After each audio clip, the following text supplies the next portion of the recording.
Max hasn't been to the small town where he was born and raised for a long time. Most of his life was spent here. The man spent almost a decade and a half in the capital. Once upon a time, he literally ran away to a big, noisy city, trying to hide from almost physical pain, disappointment, and bitterness. It was hard because I had to immediately solve a huge number of issues with housing, work, and so on. It was necessary to rebuild my life. All these worries distracted me and prevented me from plunging into black melancholy. Gradually, everything got better. Max came back to life. Now he has a large apartment in Washington, a high-paying job, even his own small business, which brings in more and more profit every year. And most importantly, Max has a new family, his beloved, loving wife, Veronica, and two wonderful twin daughters. Veronica is younger than Max. Perhaps this is precisely why, with her, he feels like a support and the head of the family. The young wife does not work, takes care of the house and children, and Max is the breadwinner and protector. An ideal model of social cell. With Helen, it was not like that at all. Max still didn't understand how to relate to his first wife. At first, when everything first happened, he both loved and hated her at the same time. It was an explosive mixture of feelings and emotions. Now the man has long calmed down. He has his own life, his own affairs and problems, but he still could not remember his ex-wife indifferently. Resentment, despair, disgust, and even hatred were replaced by a feeling of guilt, primarily in front of the children. I haven't seen Max's sons even once since he left Otradnoy at night from the only roadhouse at the ready. The man then, barely holding back tears, fought the desire to hit and destroy everything in order to give vent to his emotions. Would Max succeed in something in a new place, or would he disappear in the big city, disappear from the face of the earth? He hardly cared then. He was not in that state. The main thing is to stay away from Helen and preferably never hear or think about her again. It hurts too much. Trouble came to Max's measured life unexpectedly for him. Although his wife later assured that she had warned him many times and asked for attention and care. Well, yes, there was something like that, but Max didn't even pay attention to his wife's slight grumbling. It seemed to him that it was all from fatigue. Still, he maintains a large house and manages to look after the children. Of course, it's exhausting. Helen constantly demanded something from Max, and he dressed, in her opinion, incorrectly and joked inappropriately and behaved incorrectly with the children and did not help much around the house, and in general constantly shifted the solution of everyday issues to her, to his other half. Max did not take all these reproaches seriously. All wives scold their husbands, even the best ones. This is par for the course. So Helen grumbles with or without reason. Max considered himself an ideal family man. Firstly, most of the budget was on him. He worked long hours at his factory, often picking up extra shifts, and also that his family does not need anything. The man sincerely believed that this was quite enough. Helen, if she wanted, could not work at all. They wouldn't be luxurious, but they wouldn't die of hunger either. Max's salary would be enough for them all. But at first, the wife could not even think about leaving her school, where she worked as an English teacher. Max saw that she liked her work and had nothing against Helen, even at the expense of her everyday life, doing what she loved so much. And a certain amount in the family budget will never be superfluous. And Max took care of the children enough. Even as a child, he promised himself that he would not be like his own father. At first, he did not notice his only son and was absolutely indifferent to him. And then, when Max went to school and completely disappeared somewhere, it seems that he transferred small money to his mother, but he himself did not appear in his son's life. Of course, the mother did not skimp on expressions when discussing her former husband. Max knew from an early age what a scoundrel, traitor, and generally terrible person his father was. For some reason, hearing this was always painful and offensive. For a reason unknown to him, Max wanted to protect and justify his father. But arguing with your mother is not a good thing. Yes, and she's right. Their father really abandoned them, and even then, as an 8-year-old boy, Max made a promise to himself he would never be like his father, and so it turns out he did no better. When the resentment against his wife subsided, Max's heart began to ache for Stephen and Mary. They weren't to blame for anything at all. The thought that it would be necessary to establish communication with them often occurred to Max, but the children probably hate their father, who left them many years ago, so they won't even want to talk to him, most likely, and they will be right. I met Helen and Max at the birthday party of their mutual friend. It was a fun party at the Dasha. A lot of young people, loud music, laughter, dancing, wine flowing. We fried meat and walked along the riverbank at night. It was great. Max noticed Helen almost immediately. She's so modest, quiet compared to the other girls, and beautiful. No, not the beauty that was fashionable at that time, but as if from some kind of such faces can be found in Renaissance portraits. It wasn't that Max was particularly interested in art, but the teacher at their college was Helen in love with her subject. She managed to interest future welders in both painting and sculpture. So Max did understand something after all. So Helen amazed him from the very beginning. Big eyes, long, slightly wavy hair, slender figure. The most important thing is the look.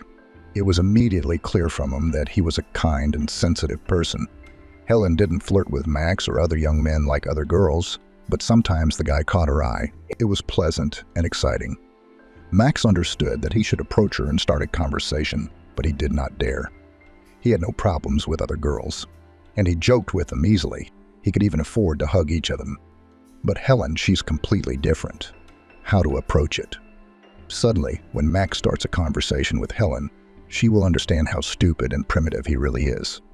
And yet the guy overcame he invited Helen to slow dance when the appropriate song began to play. All these words confused Max. It turns out that Helen had been watching him all that evening and understood both his interest and indecision. That's how it goes. But most importantly, she was waiting for the guy to finally give her attention. I wanted this. This means only one thing. Did she like Max too? Yes, I liked it. And how? After that memorable evening, Helen and Max began dating. The girl said more than once that she felt happy and protected next to him, and so it was. Max was ready to move for the sake of his beloved mountain.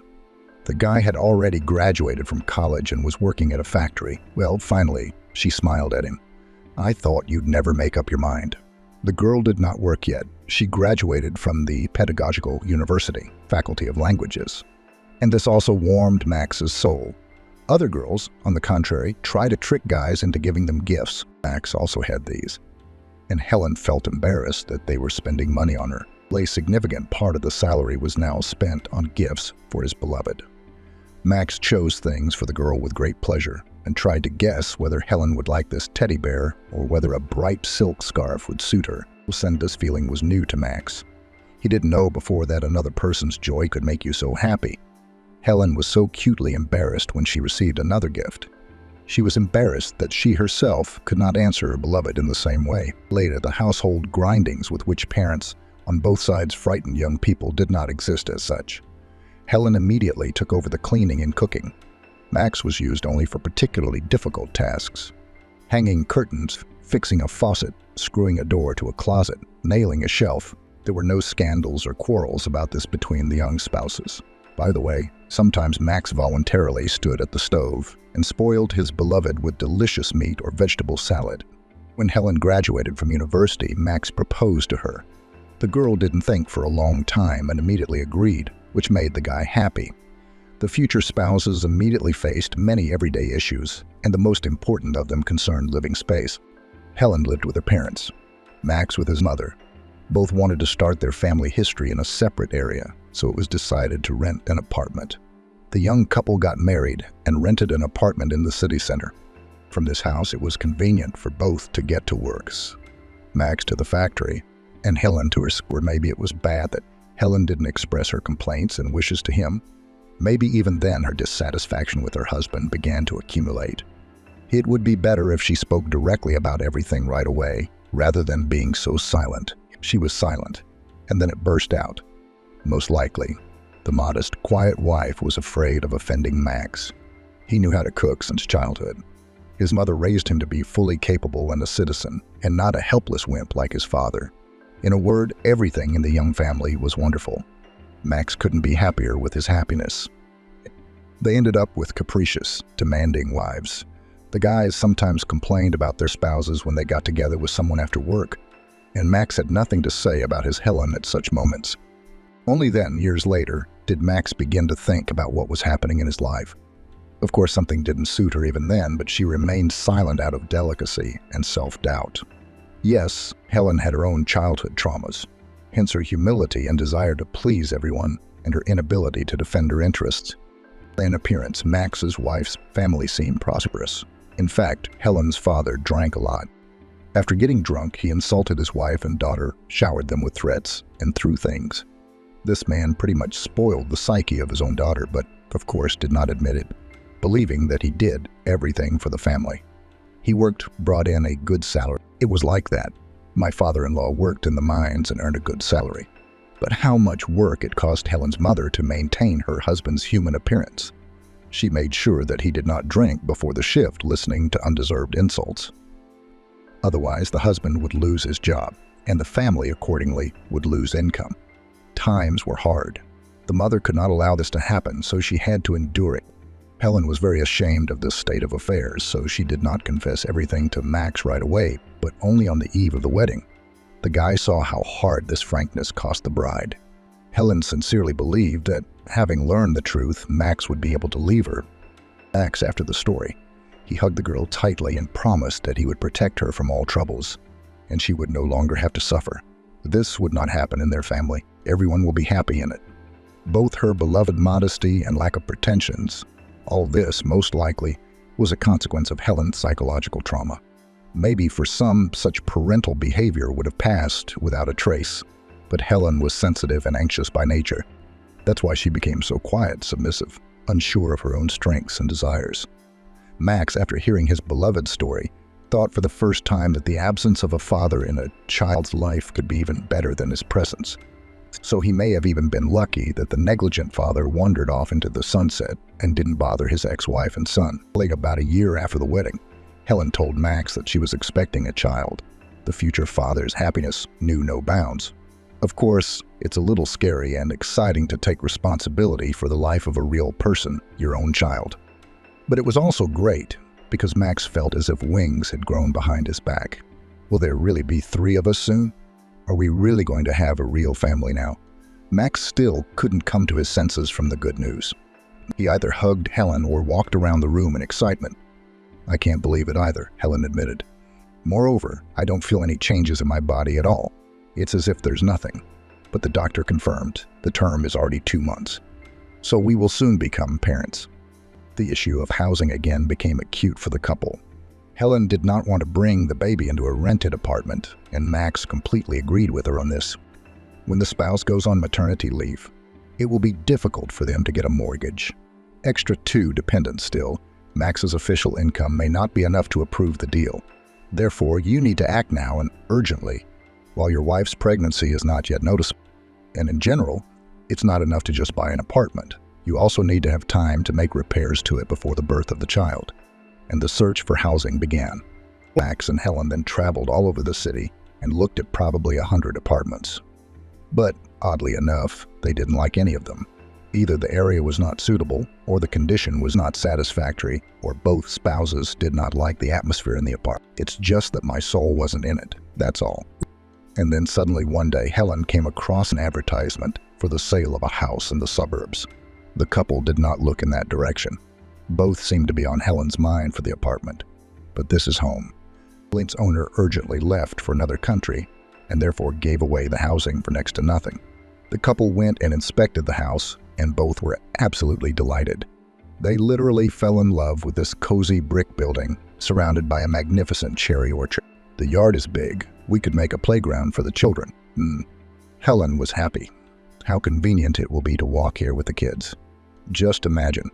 Well, in the spring, when the cherries bloom in this garden, it's probably just magical. There's also a garage here. Max was happy. I'm still thinking about getting a car in the future. The rooms are spacious and there is a balcony. You can also put a gazebo in the center of the garden and it will be absolutely beautiful. In general, the couple unanimously decided that they would live only in this wonderful house. The mortgage was issued quickly. Everything went without problems. Yes, Max now had to transfer most of his salary to the bank every month, and this was expected to happen for many years. But it was worth it. Valen and Max enthusiastically set about arranging their nest.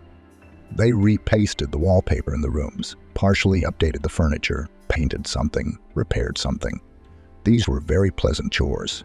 Max protected his pregnant wife from work as best he could. He did a great job with the repairs himself.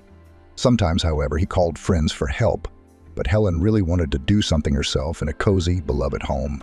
and she worked to the best of her ability. By the time the first child was born, everything was ready. My son's nursery resembled a picture from a fashion magazine. Light blue wallpaper with cars, a white crib.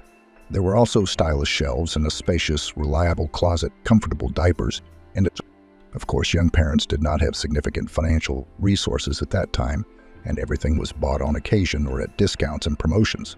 However, the couple were able to do it. They managed it. Stephen was born at full term.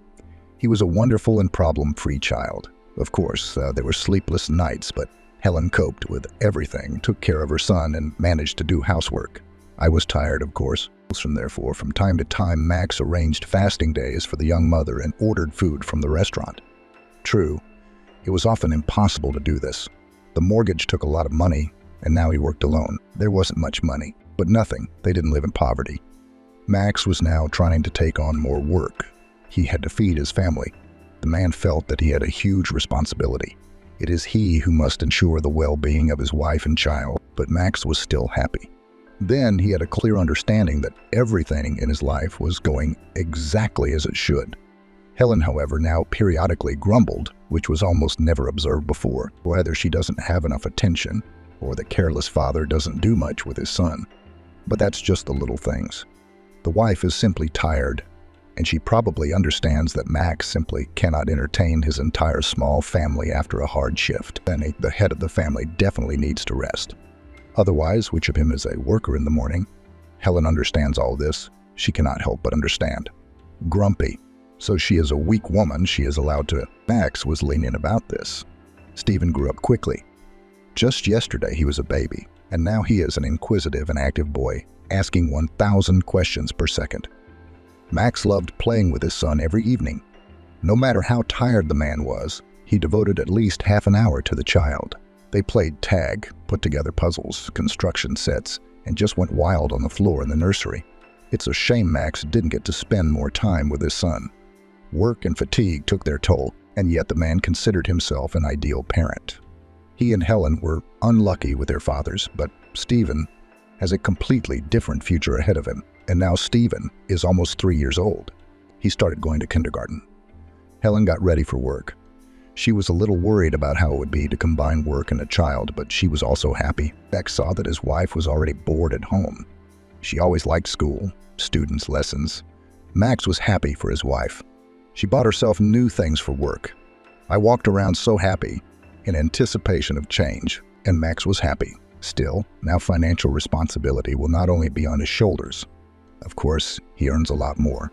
And yet, knowing that the other half also takes on part of the total budget is somehow calmer. And then it suddenly became clear that Helen was pregnant again. This news did not cause such joy as the news of the first pregnancy. Helen cried and blamed Max for everything. He did not respond to unfair reproaches. He understood that it was so difficult for his wife. Well, maybe you should go to the hospital, Max suggested awkwardly. We are not ready for a second child. You're not ready in the first place. My son has just grown up. You could at least rest a little, but here comes the baby again. Yes, your body probably hasn't recovered from the first birth. He can't bear such a burden now. Max felt sorry for the baby that was now developing under his wife's heart. He's no worse than Stephen, their adorable, smart son. But Max loved his wife much more than this still unknown child. Helen's health and happiness were dearer to him. Helen at first seemed to be in the mood for an interruption. I even went to the antenatal clinic and got a referral, but she couldn't take this step. Max supported his wife. It's okay, we can handle it. He hugged Helen, who was sobbing from the abundance of emotions and feelings. Let's break through. Everything will be fine with us. You are so good to me. Helen pressed herself closer to her husband, as if seeking protection. What a blessing that I have you. Billy was born a little premature. For some reason, the second pregnancy turned out to be more difficult. Helen had to go to save every now and then. Max, at this time, was left alone with his son, who was already going to kindergarten. It was the garden that turned out to be a salvation, because he couldn't quit his job to look after the child. After all, someone has to support the family. It turned out to be difficult. In the morning, it was necessary to wake up the baby, dress him, and take him to the garden, then rush to work, plow there, until the evening dawn. Then I run to the garden again, doing some shopping along the way. and at home cooking, cleaning, washing. Stephen also demanded to play with him, but Max was ready to endure these temporary difficulties for the sake of the happiness of his family. The baby was born a little earlier than planned, only a month and a half away from normal, and the baby's appearance was strikingly different from what Max had imagined, already being the father of one child. A tiny, wrinkled, bright red face, arms, legs like twigs, almost transparent skin stretched out over protruding tiny ribs. The baby didn't look much like the strong, pink-cheeked Stephen. He immediately resembled a baby from an advertisement, and the girl's appearance evoked both aching tenderness and anxiety. Max's heart sank with pity as he looked at this fragile child lying in a ditch. Doctors did not give any prognosis. Mary turned out to be smart. She did it. True, while the girl was fighting for her life, her parents spent all this time in great anxiety. Fortunately, a couple of months after birth, their daughter was discharged from the hospital as a relatively healthy child. The baby immediately became everyone's favorite. Her grandparents' parents, older brother, and relatives doted on this little one. Either something about her from the very beginning. Either charisma or charm, clearly something innate. Looking at his daughter smiling at the world from the stroller, Max was glad that he and Helen had made the right decision. If the couple had chickened out then, if Helen had finally gotten rid of the unplanned baby, this miracle with huge, curious eyes simply would not have happened. Scary to imagine. When Helen and her daughter returned home, Max breathed a sigh of relief. Now again, all household chores and problems were on the shoulders of the wife. Helen did well. The house was always clean and smelled of delicious food, and the children looked well-groomed and happy. Max was happy to return to his cozy nest after a hard day at work. True, the wife again began to grumble quietly. She wanted Max to take on more household responsibilities. Why, if she did a great job herself? Max, however, fully provided for the family financially. To each his own. The husband is the breadwinner, the wife is the keeper of the hearth. Helen made an ideal hearth keeper. Max constantly told her about this. Knowing for some reason such compliments did not particularly please my wife. Strange. Max was not a completely inattentive and insensitive spouse. Sometimes he arranged for Helen to have relaxing evenings and let her go out with her friends, and at this time he himself remained with the children and periodically got rid of his wife's cooking. He ordered delivery from a restaurant and took his family to resorts every year, so the man's conscience was clear. Things were looking up for Max at work. The young, intelligent specialist was noticed and began to be promoted. Soon the man was appointed head of the workshop, which had a very good effect on his salary. At that time, Mary had just turned 3 years old. My daughter started going to kindergarten. Helen thought about going to work again. True, now with 2 children in her arms, she was even more worried. How will I manage everything? Helen lamented. Children need so much attention. They have clubs and sections. Who will drive them now? And in general, devote time all day to other people's children and see your own only in the evening. But you don't have to go to work yet, Mike noted reasonably. He had been considering this option for a long time but had not discussed it with his wife. Max was silent only because he was sure that Helen could not live without her school. And here it is. The wife, it turns out, doesn't want to leave maternity leave herself like this. What's it like not going to work?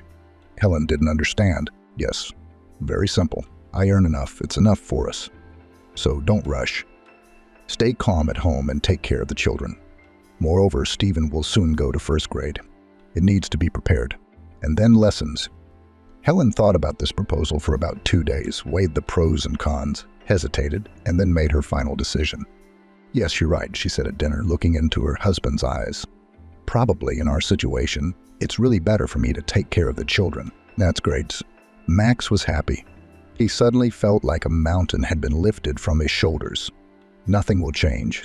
Your home will be just as warm and cozy. And now he can handle the financial side of the issue quite well alone. In the years that his wife was on maternity leave, Max made good progress in his career.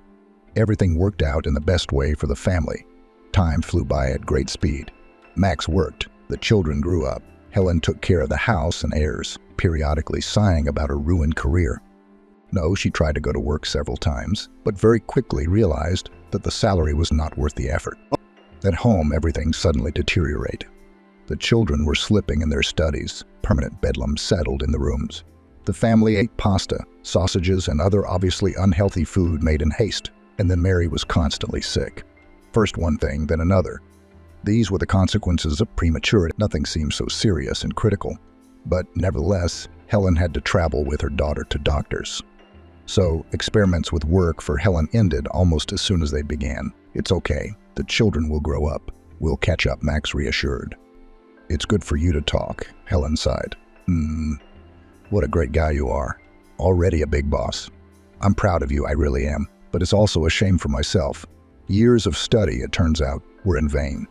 Housekeeping is all she... At such moments, Max hugged Helen, hugged her tightly, and reassured her.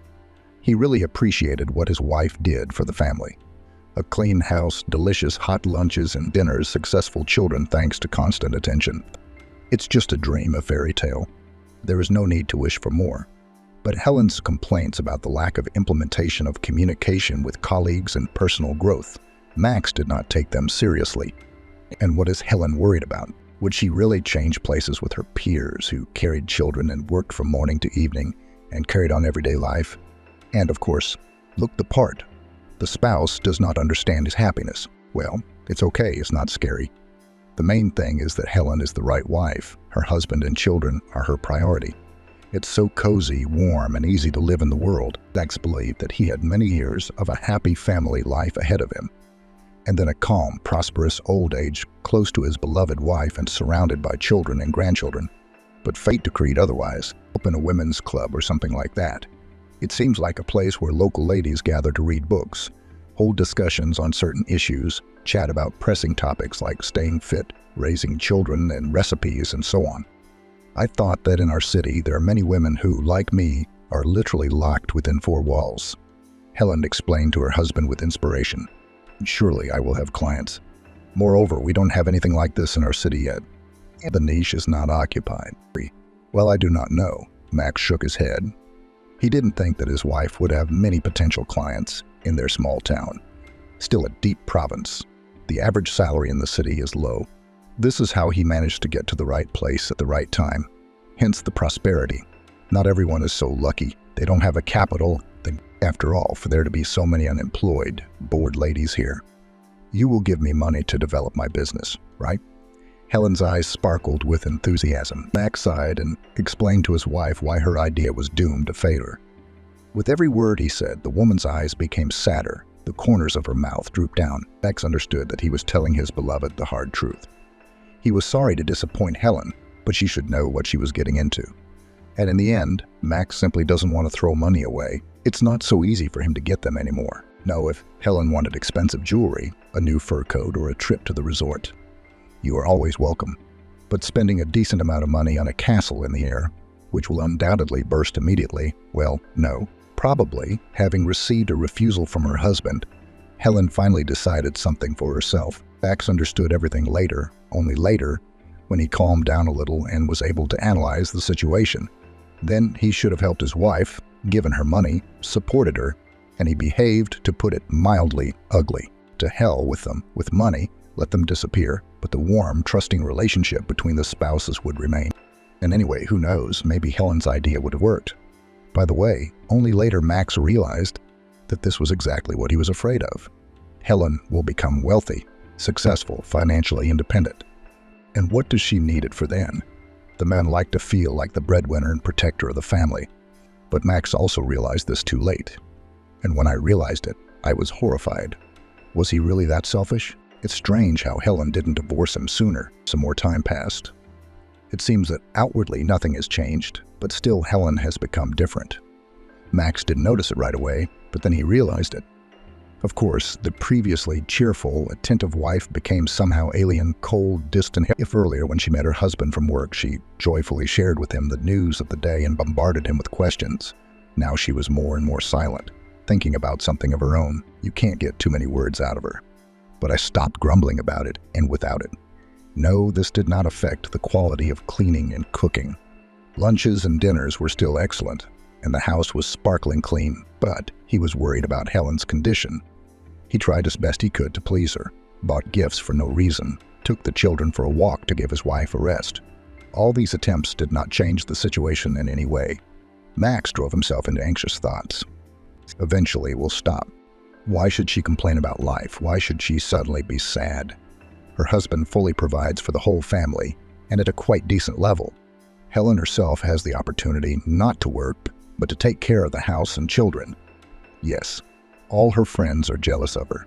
Everyone would like to be in her place. Max calmed himself down and plunged headlong into his work. The boss just got involved in a new project, so Max sometimes had to spend the night in the office. There was good money at stake.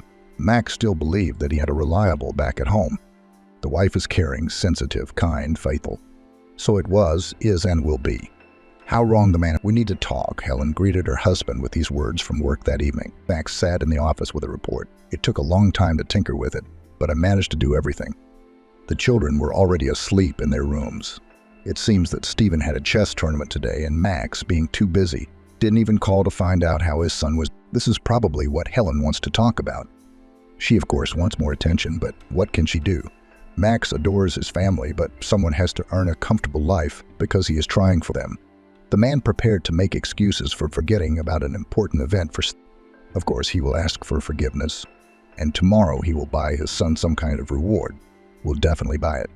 But the topic of the evening conversation turned out to be completely unexpected. We need to get a divorce. Helen looked her husband straight in the eyes with a serious, cold gaze. The face is calm and confident. The woman had clearly thought it through, weighed everything, and no longer doubted that she was doing the right thing. Max blinked his eyes in confusion. Unlike his wife, he was not ready for such a conversation. It was as if he had been hit on the head with a bag of sand. Even my eyes grew dark. It's obvious that we're not on the same path, Helen sighed. Every year I become more and more convinced of this. I tried to tell you, I tried to fix everything. Remember how many times I told you, but you don't understand me at all and seem to see me only as a service staff. I can't do that. I feel like I'm losing myself and I don't like it at all. It scares me. It's not true, Max objected. I love you. I love you sincerely and with all my heart. You are my closest person. It only seems to you, Helen sighed again. You love the image that you yourself created. A cozy housewife, a comfortable life partner, a good mother. What about my interests? My career, self-realization. That's the problem. It's not a problem. I'll give you money for your business. How much do you need? Reminding? It's already late. Helen shook her head. I don't need anything from you. I have already found money, even sponsors who believed in me and my project and are willing to risk their capital. So even better. It's nice to know that I am moving towards my goals on my own, achieving everything myself. But with you, I feel bad and stuffy. It's like you're dragging me down. We need to get a divorce before it's too late. We are still young. You still have time to arrange your personal life. It will be better this way. I don't want to live without you. I can't. Max kept trying to find the right words. How to convey to Helen how dear she is to him. How to convince her that everything will be fine with them. He will improve, for sure. Max, I know you well. Maybe even better than yourself. Helen smiled for the first time since the beginning of the conversation. That's why I know I'm sure that you can and will even be happy. Sure. And the children, how are they without a father? Children. Helen grinned. You might think you spend a lot of time with them now. Don't worry about your children. No one is going to deprive you of them. And I couldn't have done it even if I wanted to. You will also see each other, communicate, and walk together. If you want, of course not. No one will Max spent a long time convincing Helen to come to her senses, swore his love, and promised to improve. Bargained even, it seems, threatened. But Helen stood her ground. She firmly decided for herself that she could not live with Max because he supposedly limits her, does not see her as a talented and successful person, and this cuts off her wings and takes away her energy. As a result, Max slammed the door and left his dear and cozy home. Once upon a time, this place was for him a quiet, warm haven where he could hide from life's hardships and work troubles. But now here he was hurt, trampled, humiliated. Max got behind the wheel, pressed the gas pedal all the way, and rushed through the deserted dark streets. Where should he go? The man didn't know this, but he definitely didn't want to return home. As a result, Max ended up on the bank of a river flowing outside the city. I sat right on the grass, wet from the evening dew, and looked at the large stars. Tears were streaming down my cheeks. It's good that no one saw him at that moment. Pathetic, confused, humiliated, disgusted with myself. Feelings changed at a dizzying speed. Resentment. He did so much for the family.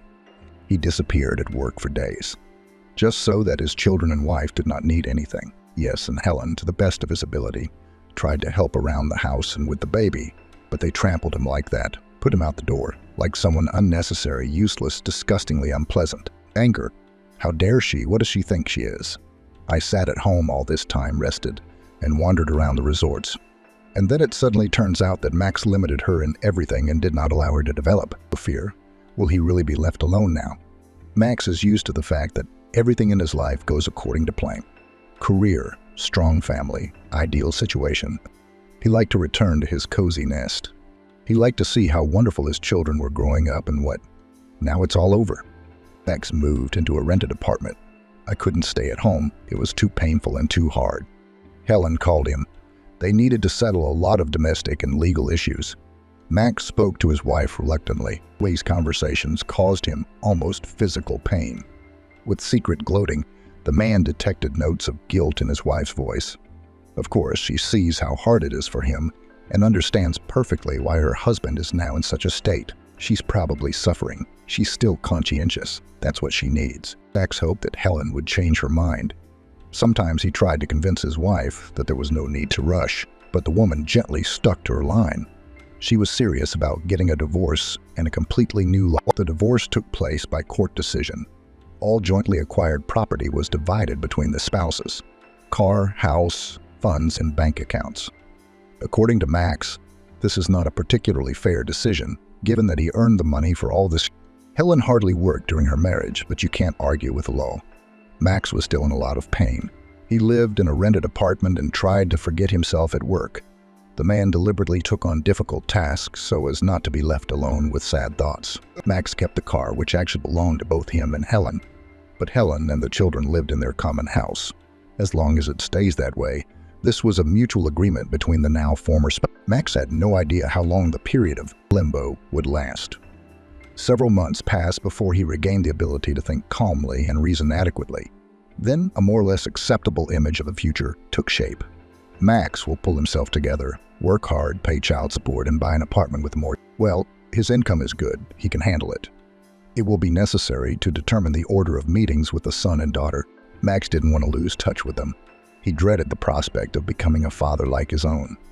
The man planned to actively participate in the lives of his son and daughter. As for Helen, she is now actively developing her business. She seems to be doing well, so Max shouldn't have doubted her. Helen is very busy and needs support. Max will show it to his soulmate. Perhaps then Helen will understand what a good, reliable, noble person her now ex-husband is and will return to him, and everything will be as before. Max's hopes were not destined to come true. He recovered a little from the shock when another surprise hit him. That evening, Max decided to walk to the shopping center to buy himself something for dinner. I deliberately chose the long road through the park to warm up a little. It was a wonderful warm evening. There were a lot of people in the park. Couples in love, parents with children, crowds of walking teenagers. He didn't notice Helen right away. At first, Max almost walked past his wife. The eye accidentally caught on the light yellow dress that suited Helen so well, especially at the end of summer when she was already tanned. Helen walked hugging a young man. He looked at her with loving eyes and carefully caught her every word. Helen looked happy and very beautiful. It was clear that she liked being around this man. So she met someone, hence the divorce and division of property. And these conversations are about misunderstandings. Max suppressed the urge to approach the happy couple and start a scandal. He turned around and hurried home. In the apartment, Max gave vent to his emotions, slammed a plate on the floor, and smashed his knuckles against the concrete wall. All these measures helped little. Helen seemed so right, so reliable, and suddenly it turns out that she has a lover. So maybe this is some kind of far-fetched misunderstanding that is to blame for the divorce. That same evening, Max called his wife and demanded an explanation. "Did you see me with Andy?" Helen was not at all embarrassed. "Yes, we are together now. But I didn't deceive you while we were married. There was no relationship between me and him." Max still couldn't help himself. He unleashed a torrent of vicious insults on his ex-wife. He wanted her to be in his place, to feel his pain. But Helen just hung up. Nothing. Max shouted into the emptiness of the rented apartment, "I will take revenge on you again, so that it won't seem enough." At first, the man wanted to punish this Andy, beat him up, or do something more sophisticated. I found out more about him. It turned out that Andy worked as an ordinary psychologist at a local energy company. No power, no money. Yes, average. And how could he hook Helen? Why does she need this loser? Maybe Andy even set his sights on Helen because of her house. And what? There are a lot of square meters. The location is good. Helen, if you judge it that way, is an inviolable bride despite having 2 children. House. How long did it take them to choose it, and with what pleasure did they arrange it? Will it really now have a new owner, this same Andy? But this is Max. It was Max who earned this house with his hump, who invested so much money, labor, and soul into You Want to See a Quiet Life. Max grinned. A plan for revenge has already matured in his head. At that moment, the man did not even think about the consequences. The main thing is to take revenge on his wife, to disrupt her plans for a happy, carefree life with her new gentleman. Max immediately began looking for a buyer for his part of the house. He decided to leave the city, leave his high-paying job, his friends, his career, and move to Washington to start all over again. It's just that in a small town, everything reminded us of a happy past. It was unbearable, too painful, too hard. Max was going to sell his part of the house, but not to the first candidate he came across. A drunk and senile grandmother or large family of migrants. A cheerful company was needed for the unfaithful wife so that life would not seem like honey to her. Max was not interested in money. He would earn it later. The main thing is to annoy your ex-wife. Let her understand that without him she is nothing. Let her see how insignificant her lover is. Many years later, Max could not understand himself then, why he did not think about his own children. They were not to blame for anything. Why do they need it? Max was too blinded by hatred and jealousy to think about such things. His nature yearned for revenge, and he behaved very rudely towards Helen. The ex-wife was right, she divorced him, and accordingly, she had every right to her personal life. Max's anger and rage were unjustified. People responded to advertisements for sale. Max received dozens of calls every day. Of course, this offer was more than profitable. Half of a large house in a good area of the city. Almost the price of a dorm room. Everyone was somehow too prosperous. They won't make life particularly difficult. We need someone more interesting, more colorful. And then one day, a young guy contacted Max. It was a poor student from some village. He came to the city and rented an apartment from an old woman. The guy decided that it would be cheaper for him to take out a loan and pay a much smaller amount to the bank every month than he gave to the elderly tenant. And here, consider it, he will pay for his own. Max thought about it. Student. That's good. Very good. The young man will probably take friends and have noisy parties. Helen will definitely not seem a little. With signs of the very next day, Max met with a potential buyer in a cafe to discuss all the details, and then go together to inspect the house. The student turned out to be a very young guy. Thin with thick glasses, pimply, and somewhat homely. The entire ridiculous appearance of the potential buyer had nothing to do with his confident voice and the firm look of his gray eyes. Max wondered if this mattress could give his wife a fun life. Somewhat quiet. It is immediately clear that he is unpopular. It's hard to imagine this student as the organizer of a noisy party. Anyway, all the same, Helen is in for a very unpleasant surprise. A stranger in the house. Few people would like this. When Max. It's time for Max to hurry up. He left the factory and has already found a place for himself in Washington. They are expecting him in a week, so we need to finish all our work and fly off to a new life. Helen, of course, was very surprised. She also glanced with hostility at the student, who was looking around the rooms with an imperturbable expression. But the ex-wife was silent. What could she say? It was Max's full right to sell his half of the house. It suits me. The boy finally smiled. No, so that's great. Tomorrow then we will settle all legal issues. Let's finalize the deal. Well, move in and live. What are you doing? Helen shouted into the phone. She dialed Max immediately after the door closed behind the visitors. I didn't start a scandal in front of the student. There was desperation in her voice. Do you ever know something about him? About the person whom he placed with his own children? I don't know anything at all. Max, answered his ex-wife calmly, but you will soon get to know him very well. I hope you have a normal relationship, but I'm confident in you. You always seem to find a common language with young people. Maybe you'll thank me again. Oh, you. Helen burst into an angry tirade. Max didn't listen to the end, just hung up. My soul felt a little lighter.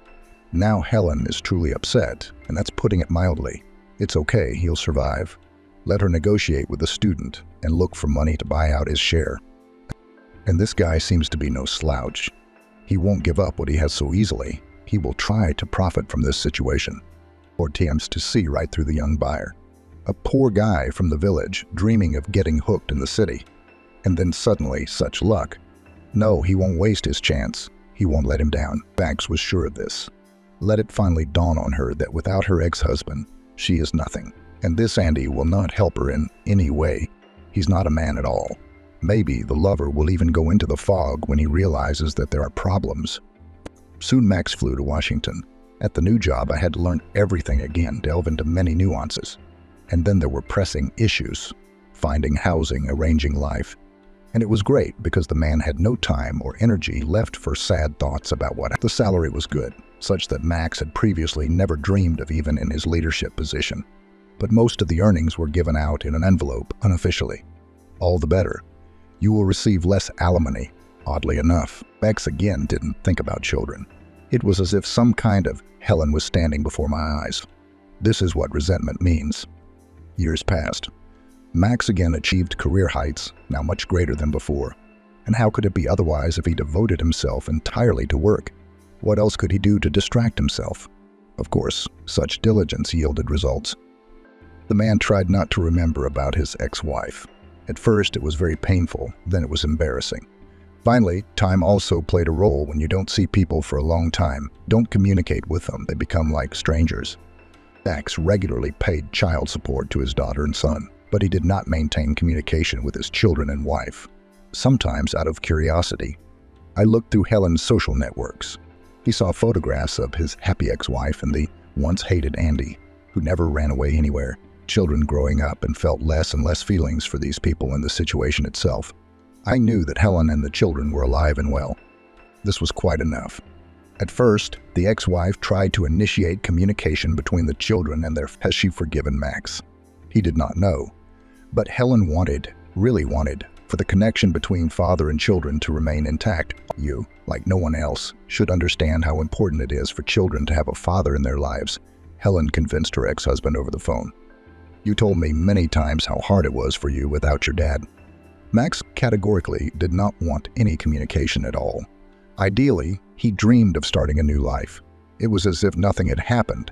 He never asked Helen any questions. What was it like to live in a family with a neighbor who unexpectedly fell on their head? How did they get out of the situation, and did they get out? All this no longer concerned Max.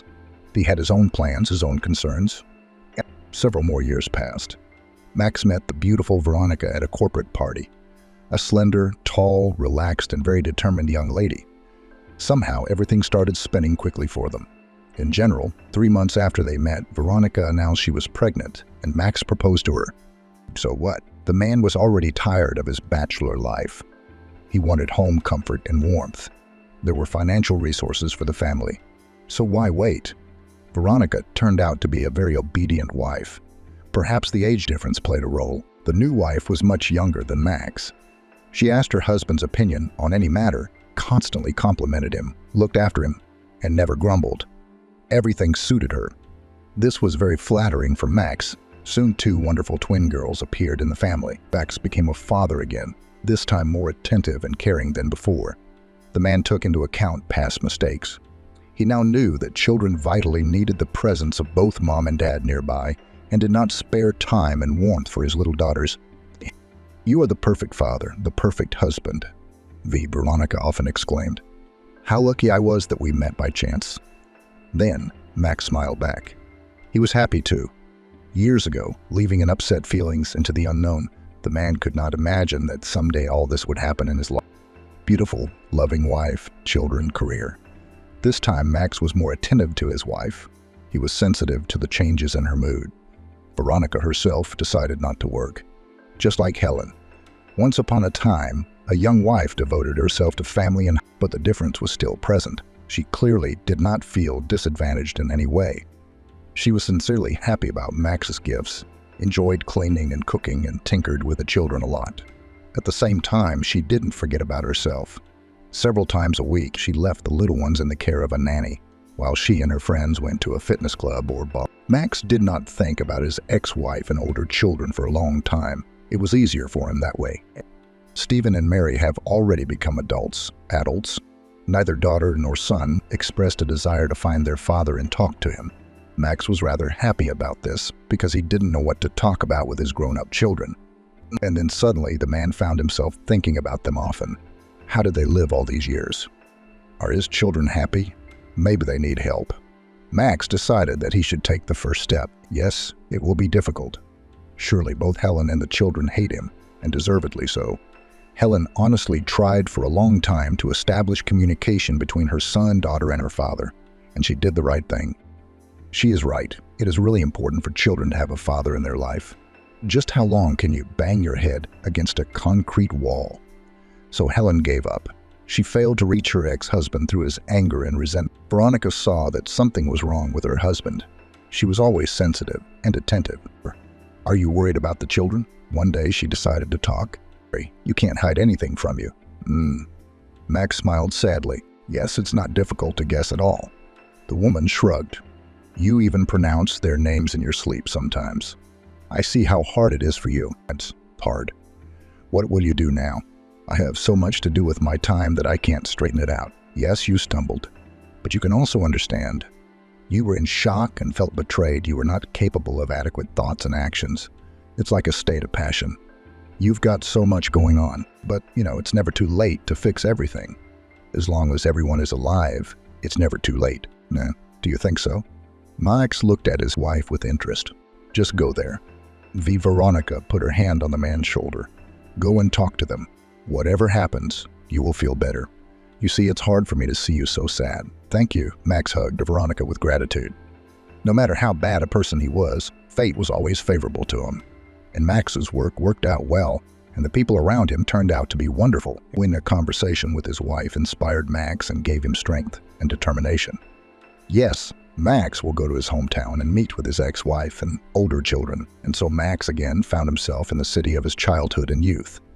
It turns out that he had already forgotten how dusty, narrow the streets are here, and how unusually few people there are on the streets. It's quiet around, not at all like in Washington. The man decided to walk home. I walked from the hotel itself through almost half the city, but still did not feel tired. On the contrary, the movement seemed to give strength. Max is already close. All he has to do is turn the corner, and he will see the house that was once so dear to his heart. The man was overcome with excitement. The house has changed a lot. Previously, it was an ordinary brick building. Now it is a stylish structure with geometric patterns, large windows, and a superstructure. The cherry orchard has turned into a mini park with a tiled fountain, paths, and statues. The most amazing thing is that the central part of the territory was now occupied by a swimming pool. How is this even possible? The site and the building itself were transformed beyond recognition. If it weren't for the address sign, Max wouldn't have believed his eyes. The house resembled the creation of a modern designer, and a very expensive one at that. By the way, Max saw similar projects in fashion magazines that he sometimes came across. A man, as if struck by thunder, looked at his once home and did not understand anything. How the house has changed so much. Who lives here now? Clearly not Helen anymore. She would hardly have had enough money for such an architect and for all these additions and improvements. This is a fortune. Max knew that his wife's business was thriving, and yet it was not such a profitable project that she could afford it. Most likely, Helen moved somewhere. Some local oligarch now lives here. But there's only one way to know for sure. Max decisively stepped towards the gate and pressed the bell button. A few moments later, a tanned, slender woman in house shorts and a long men's t-shirt slipped out of the house. Her hair is pulled back into a high ponytail, sneakers on feet. Max immediately recognized the owner of the house, Helen, and was happy and confused at the same time. He was already in the mood for a conversation with strangers who bought a house from his ex-wife. Seeing Max, Helen raised his eyebrows in surprise. She looked simply super fit, slim, well-groomed. I nodded. Max let Shelley in. The man was ready for a more than cool meeting. Still, many years ago, he acted rudely to his family. First, he sold half of the house to a poor student and then disappeared completely. He paid child support but never congratulated his son or daughter on his birthday.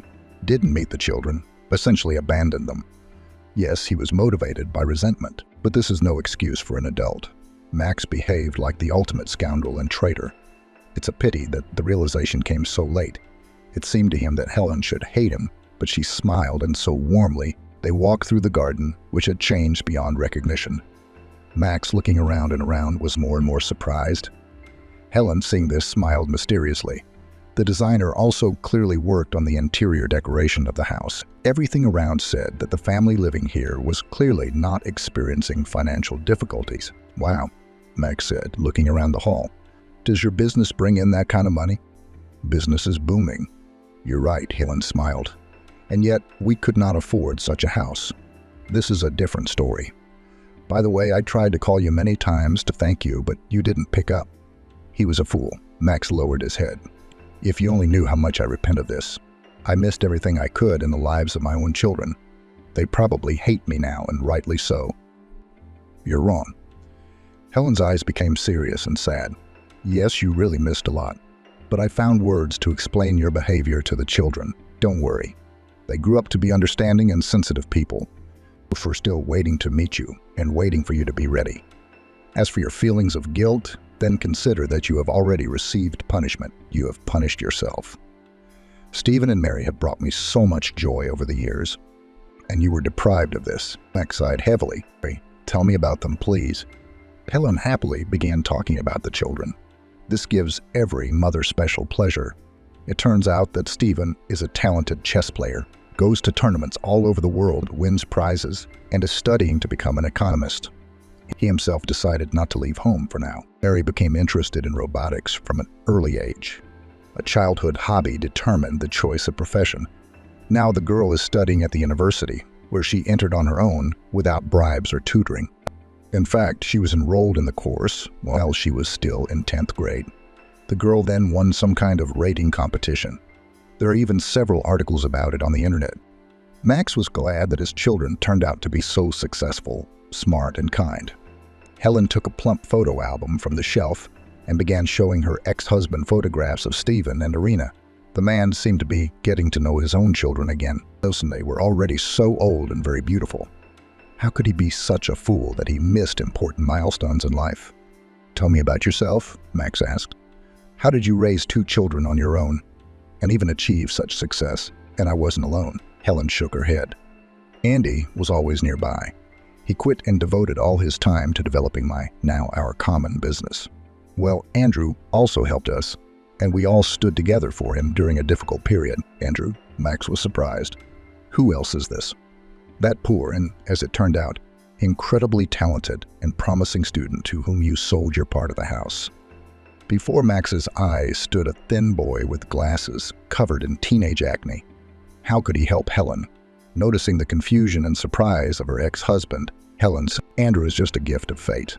At first, I was angry that he moved into our house. I scolded you with the last words. It was you who brought him. I was worried that the young man would start bringing groups of girls to his place, and they would wander around the house at night. What peace there is here." And then it turned out that Andrew is that rare student who is focused only on his studies. He studied at the architecture department and seemed to be seriously interested in specialized subjects. The young man led a quiet, calm life. He spent whole days sitting in his room, reading blueprints, designing something in an engineering program on an old laptop. The guy crawled out of his hiding place only to have a snack. By the way, Andrew was not shy about his family. He quickly realized that he was a kind of instrument of revenge in the hands of the famous ex-husband of the hostess, and this fact greatly puzzled Andrew. He behaved quietly and seemed to even feel a sense of guilt in front of all the Helens of the family, although, of course, he was not to blame for anything. The guy was given a separate shelf in the refrigerator, and Andrew used it exclusively, saying what kind of food the boy had. Helen was perplexed how he had not yet died of hunger or a stomach ulcer. Bread, ketchup, cheap sausage, sometimes some yogurt or cookies. In the end, a woman took pity on the guy. Her maternal heart could not stand it, and one day she simply invited him to dinner. Helen was just frying chicken legs with potatoes and making a salad. Mind-blowing aroma spread, of course, throughout the house. Helen imagined a hungry student drooling in her room, and it made her feel uneasy. And in general, you finally need to find out more about the person with whom you live side by side. And some kind of relationship with him must be maintained. After all, they live in the same house. Andrew initially refused. Helen understood the reason perfectly. The young man was very shy, but hunger still took its toll. It turned out that the guy was raised only by his mother. She worked as a cleaner in a village store. No education, no special ambitions. How could such a rural and, in general, not distant woman have such a talented son capable of science? Perhaps it was all about the boy's father. What's his name? Who is he? Andrew did not have any information about his parent. Of course, at one time he asked his mother questions, but she always avoided answering. It was obvious that it was difficult for the woman to remember this. That's why Andrew fell behind her. Why torture your mother in vain? When the time comes, she will tell you herself. She won't keep this secret forever. The mother adored her only child. She tried to give him everything she could. For the sake of her son, the woman worked several shifts and saved money for the education of her heir. She immediately realized that she had got a real treasure. No one else in their village had such children. Andrew spent his entire childhood in the village. The boy was very different from the local kids. He was always attracted by the lines and silhouettes of buildings. He drew a lot. He wanted to come up with some special house. The best gifts for Andrew were paints, good pencils, and albums, a strange hobby for a village boy. Andrew's peers mostly played football. They kicked the ball on the field outside the outskirts from morning to evening. Andrew, on the other hand, remained indifferent to everyone's fun and generally made few friends with anyone. The local kids didn't understand him. Well, he accordingly, and then. It was hard for the boy, especially in adolescence, when it is so important to spend a lot of time surrounded by friends. Andrew simply didn't have them. He felt lonely, strange, unwanted. Drawing saved me from sad thoughts. Andrew, having finished with the obligatory household chores, locked himself in his room and created. He drew buildings, villages, modern cities, came up with outlandish structures, then improved them, and time flew by unnoticed while he worked. Lennips, the mother, coming home from the evening shift, often found her son falling asleep right at the table over the next drawing and smiled. She knew, she felt. Andrew had a great future ahead of him, and I told my boy about this more than once. Andrew is lucky. One day, his art teacher became interested in his workload. She saw them by chance. The sheets fell out of Andrew's folder and he feverishly began to collect. What is this? The teacher picked up one of the drawings and brought it to her slightly myopic eyes. Andrew thought that he would now be scolded for being distracted in class instead of drawing the assigned still life for 45 minutes. He became fascinated again with his fantasy cities. Sorry, the boy stammered. For what? The teacher was surprised. Of course, I saw that you draw well, but these are just some kind of masterpieces. Will you show me? Andrew nodded readily. Previously, only his mother had seen his work. The boy was a little embarrassed to show the drawings to the teacher, but she sincerely admired Andrew's creations, inserting some comments from time to time. This teacher's nephew, her sister's son, studied in the city to become an architect. The woman asked Andrew to lend her some drawings to show them to specialists. Of course, I could be wrong, but it seems to me that you have a rare gift. I want my nephew to look at your drawings and maybe show them to someone at the university. Such talent should not be wasted. This is how Andrew's gift was discovered. The student, of course, immediately recognized the talent of the village boy, as did his teachers. Now Andrew was supervised by professionals. The boy often took part in competitions and almost every time he took prizes. Andrew, then an 8th grader, had already been accepted into the prestigious Faculty of Architecture in advance. All that remained was to finish school. And so, after finishing 11th grade, the guy was accepted into the local architectural university without exams. The teacher's nephew, Pasha, who became Andrew's friend over the years, advised him to enter the capital's university, but the boy assessed his capabilities perfectly. He would not have managed financially in the capital. In the outback, he had chances for an acceptable life. Moreover, the local administration awarded him a scholarship. Small, of course, but at least something. The mother, who dreamed of a bright future for her son, saved up some money so that Andrew could rent an apartment for the first time. And then he had to look for a job, because the guy's stipend would not be enough for rent and groceries. And his mother couldn't help him much. I would like to, but I've been earning pennies all my life. The guy understood that studying and working was difficult, but where to go? And then suddenly this option with a house turned up by chance. Andrew couldn't even believe his eyes when he saw the ad, but having met Max, the boy realized the offer was quite real, although of course I immediately noticed that something was not right in this story, but there was neither time nor opportunity to speculate. So the young student became the owner of part of a large house. Andrew decided that it was fate, Helen recalled. Fate itself helps him achieve his goal. After all, if he had not found such cheap housing, he would not have been able to devote himself entirely to his studies and, accordingly, would not have achieved such high results. Who knows, maybe it really is fate. At that very first dinner together, Helen realized that Andrew was an amazingly kind and modest person. He was in a very difficult situation. He did not have enough stipend for nutritious food. His mother could not help him. The boy tried to earn extra money, but his studies suffered from this. Employers needed a person who could devote at least 4 hours to work. When to study? Helen's heart sank with pity when she saw sleepy Andrew and offered him a way out. He had to take Mary to robotics 3 times a week and Stephen to chess school. For this, I promised to feed him breakfast, lunch and dinner for free and invite him to the table with the whole family. I just didn't feel sorry for a bowl of soup for him, but Andrew would definitely not agree. Shared meals brought Andrew and Helen's family even closer together. He became very friendly with Stephen and Mary and became their older friend. Andrew enjoyed playing chess with Stephen and helping design robots. Both son and daughter were delighted with their new neighbor. Both quickly became attached to him. Andrew really liked Andy too. The men talked for a long time, discussing various topics. Tellingly, they had similar opinions on many issues. The guy tried to help his neighbors in everything. There was no need to ask him. In the end, everyone got so used to him that they began to consider him a member of the family. And then suddenly, disaster struck.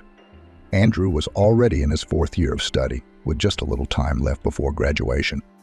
He saw that his mother tried for him, stretched with all her might, and he really wanted to thank her to make her life happy, comfortable, bright. Take mom to the sea, where she has never been, go to an expensive restaurant, buy her beautiful clothes, and there was nothing left until this happy moment. Andrew knew that as soon as he received his diploma, he would immediately receive a good job offer. Yes, they have already done so. True, they are still unofficial. However, Andrew started earning money while still a student and even managed to transfer some money to his mother. But the main thing is that success was still ahead. Andrew's mother did not live to see this moment. Helen was obviously trying to hold back her tears. A neighbor called Andrew and told him terrible news. Andrew's dearest person died of a heart attack. It is unknown how Andrew would have survived this blow if Helen and Andy had not supported him. The guy became isolated and stopped learning to take care of himself. He hardly ate. Nothing had worried the cheerful and curious young man before. He would lie on his couch all day and just stare at the ceiling. "We were always close," said Ellen. They supported him, provoked him to talk, to give him the opportunity to express his emotions. I forced Andrew to eat. Otherwise, he probably would have died of hunger. Andrew became very thin and pale. Slowly, the guy came to his senses. Of course, it took him a long time to recover from the stress and get used to a life in which his dearest and most beloved person was not there. But at least I started eating and returned to university. Helen realized that everything would be fine with him now and breathed a sigh of relief. During this period, I was really afraid that he would do something to himself. Andrew didn't look like himself. You won't believe it. Several times during the night, I walked past his room and listened. "You are a very kind and good person," said Max. Helen was confused. Time passed. Andrew became his old self again and took up his textbooks. Now he could again be seen sitting at his desk with a ruler and pencil in his hands over a divided sheet of Whitman paper. Andrew devoted a lot of time to his studies and also participated in competitions. One day, a young talented architect won a grant for his first real project of arranging an ordinary house and the surrounding area. It was a huge competition. The guy had to compete with experienced architects, and yet he won. The sponsor allocated a lot of money. Of course, Andrew took on the project with enthusiasm. It was as if wings had grown behind his back. The talented young man chose the very house in which he lived as his object. Andrew took into account the wishes of all family members. The household gathered around a round table and held a kind of meeting. Everyone took turns speaking out. Andrew was making notes in his diary. Helen dreamed of a swimming pool. Andy dreamed of a combined house and garage. The children wanted beautiful fountains and a sports ground. It was not easy to combine all these applications into one harmonious project. But Andrew didn't like primitive tasks. As a result, our house was transformed. Helen shared her memories. Now he has become the way you see him. Andrew completed it in record time and won the competition. After that, offers rained down on him from all sides. Andrew has just graduated from and there's already a high demand for his services. At first, the guy was even confused by the abundance of orders. Andy helped him figure it out. Together they built some sophisticated tables, weighed all the pros and cons, and weeded out projects that were not worth taking on. Now Andrew was often away from home. He had to work in different cities and even abroad. The whole family missed him during these periods. Andrew always returned from trips with gifts and vivid impressions. He grew up literally before our eyes. The guy turned from a poor student into a wealthy man. There was now a lot of money in his accounts. He could afford to buy a house anywhere in the country or even move somewhere in Europe. But Andrew didn't want to change anything in his life. The guy got used to a family that supported him during a difficult period. They all became like family. And then Andrew met his fate. Helen smiled. He fell in love with a girl from a neighboring town. And so our boy separated and flew out of the nest. Of course, when leaving the house, Andrew gave its inhabitants a gift. He rewrote his part to Helen. Now she has become the sole owner of the beautiful house and grounds. The guy himself bought a spacious apartment for himself and his wife. We often call each other and go to visit each other. Helen continued to tell. Now Irina is studying and Andrew is looking after her. I feel calmer this way. You gave us all a huge gift when you sold your part of the house to him. I tried to tell you this, but you... The story was interrupted by a little girl, a baby about 4 years old. She ran into the hall and, seeing a stranger, froze, batting her eyelashes in confusion. Nice girl. Just 2 braided pigtails, a nose, plump lips in a bow, rosy cheeks. She must have just woken up from a nap.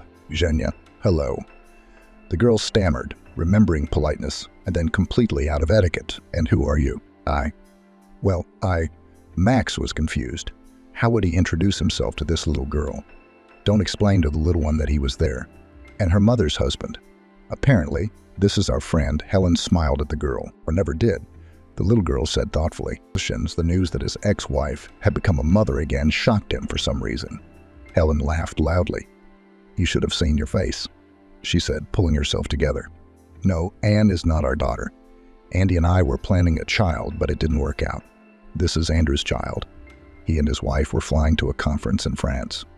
There is no place for the girl there, and her parents have no time for her. They will have enough of their own to do. So Anne is visiting us, and we are glad. She is like a granddaughter or niece to us, a wonderful child. Max and Helen talked for several hours straight. They remembered the past and discussed the children. Helen was genuinely interested in Max's new life. Having learned that he had 2 twin daughters, she was completely delighted and urgently demanded to see their photo of the baby. Be sure to come and visit us with them. These are sisters Irina and Stephen. They need to know each other. Now we will communicate, right? All grievances and misunderstandings are behind us. Max nodded. Next to Helen, he felt calm and relaxed. It seemed that everything was not so complicated and confusing. The weight that had been placed on my shoulders all these years seemed to evaporate. Of course, there is still a lot of work ahead. You need to get to know your older children again and somehow explain your behavior to them. But the main thing is that Helen is on his side. She does not harbor any grudge against her ex-husband and sincerely wishes that peace and tranquility reign in their now such a large family. Anyone else in her place would be gloating now. I wish I had turned the children against the careless hubby. How lucky he was to have her. He played a significant role in this whole story. You should definitely thank him on occasion. Stephen will arrive soon. Helen looked at Max, who was even sweating on his back. Will he really see his son now? What to tell him? How to start a conversation? It seems that the man came here precisely to meet the children. So why now, when it is just around the corner, do you want to run away as far as possible again? I'm a little worried, the man admitted. I understand, but there is no need to worry. Helen covered her ex-husband's hand with her hand. Everything will be fine. And then the woman practically quote, as long as we are alive, it's not too late to fix anything. The main desire The small assembly hall of the school was filled with students in resplendent prom dresses and fancy suits with ribbons tied. They took turns to the stage where a tall, formidable woman with a joyful smile, the principal, handed them their certificate. Next to her stood a short woman in dark glasses and a long green dress. She hugged each person who received a cherished book and cried on their shoulder. The Cynthia Wright Academic Excellence Award goes to Cynthia Wright, the headmistress said loudly into the microphone. A skinny girl in a red dress the color of her certificate, and with a long white braid, rose from the hall and made her way to the stage. She was given an award, a red certificate, and a small bunch of flowers. The girl went up to her class teacher, a woman in a long green dress. "Cynthia, darling, how happy I am for you. You have a brilliant future ahead of you.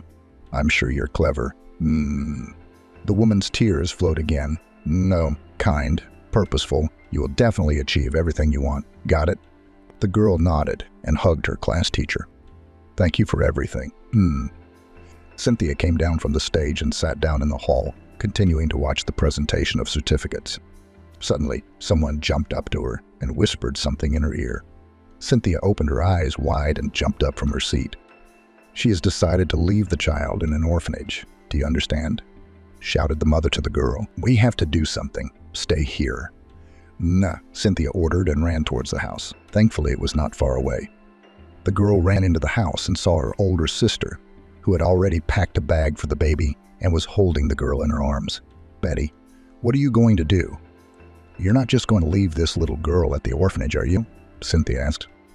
She looked hopefully at her sister, who had gathered her long dark hair into a thick braid and was wearing a tracksuit. She didn't look like herself now.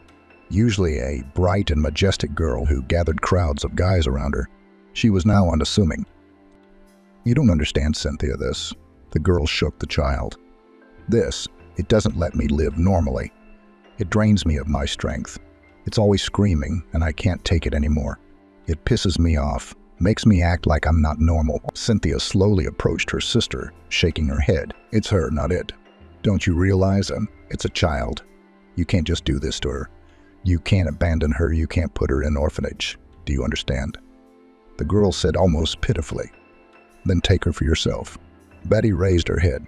"Get rid of her. Get rid of the screaming and the crying and all that. I don't want it. I don't want to hear her howl every night." Without hearing her sister's reply, Betty walked over to her and shoved the baby in, throwing her bag of belongings beside her. "No, you can't leave her." Looking into the girl's big blue eyes, Cynthia said, "What do you mean I can't? I can give her away. I don't care where, to you or the social services, it doesn't matter." The baby cried and Cynthia started to rock her, trying to calm her down. When the girl looked up from the baby, her sister was gone. Only a breeze blew in from the ajar door. 25 years later, the large wall clock struck 6. The thick hand showed the early hour when everyone who didn't have to get up early for work was asleep. But Rita was already standing by the cooker, preparing oatmeal porridge and scrambled eggs. Bruce didn't eat porridge. He liked eggs with bacon.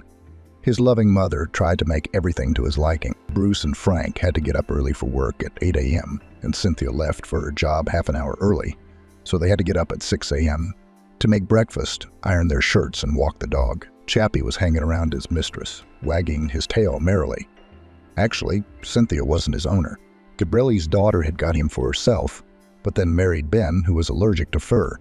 Just like that, very smoothly, the poor animal moved into the small one-bedroom flat. With her chores done, Cynthia started to get ready for work. She was an ordinary school teacher who taught geography lessons in a small school. She had dreamed of traveling since childhood, but life had turned out so that she had only seen other countries in atlases and pictures in school textbooks.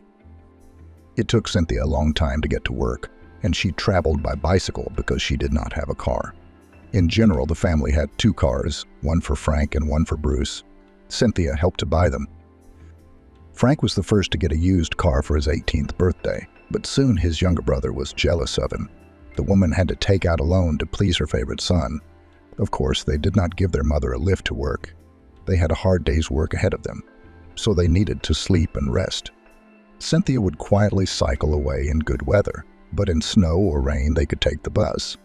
Cynthia had a best friend, the perky Kelly.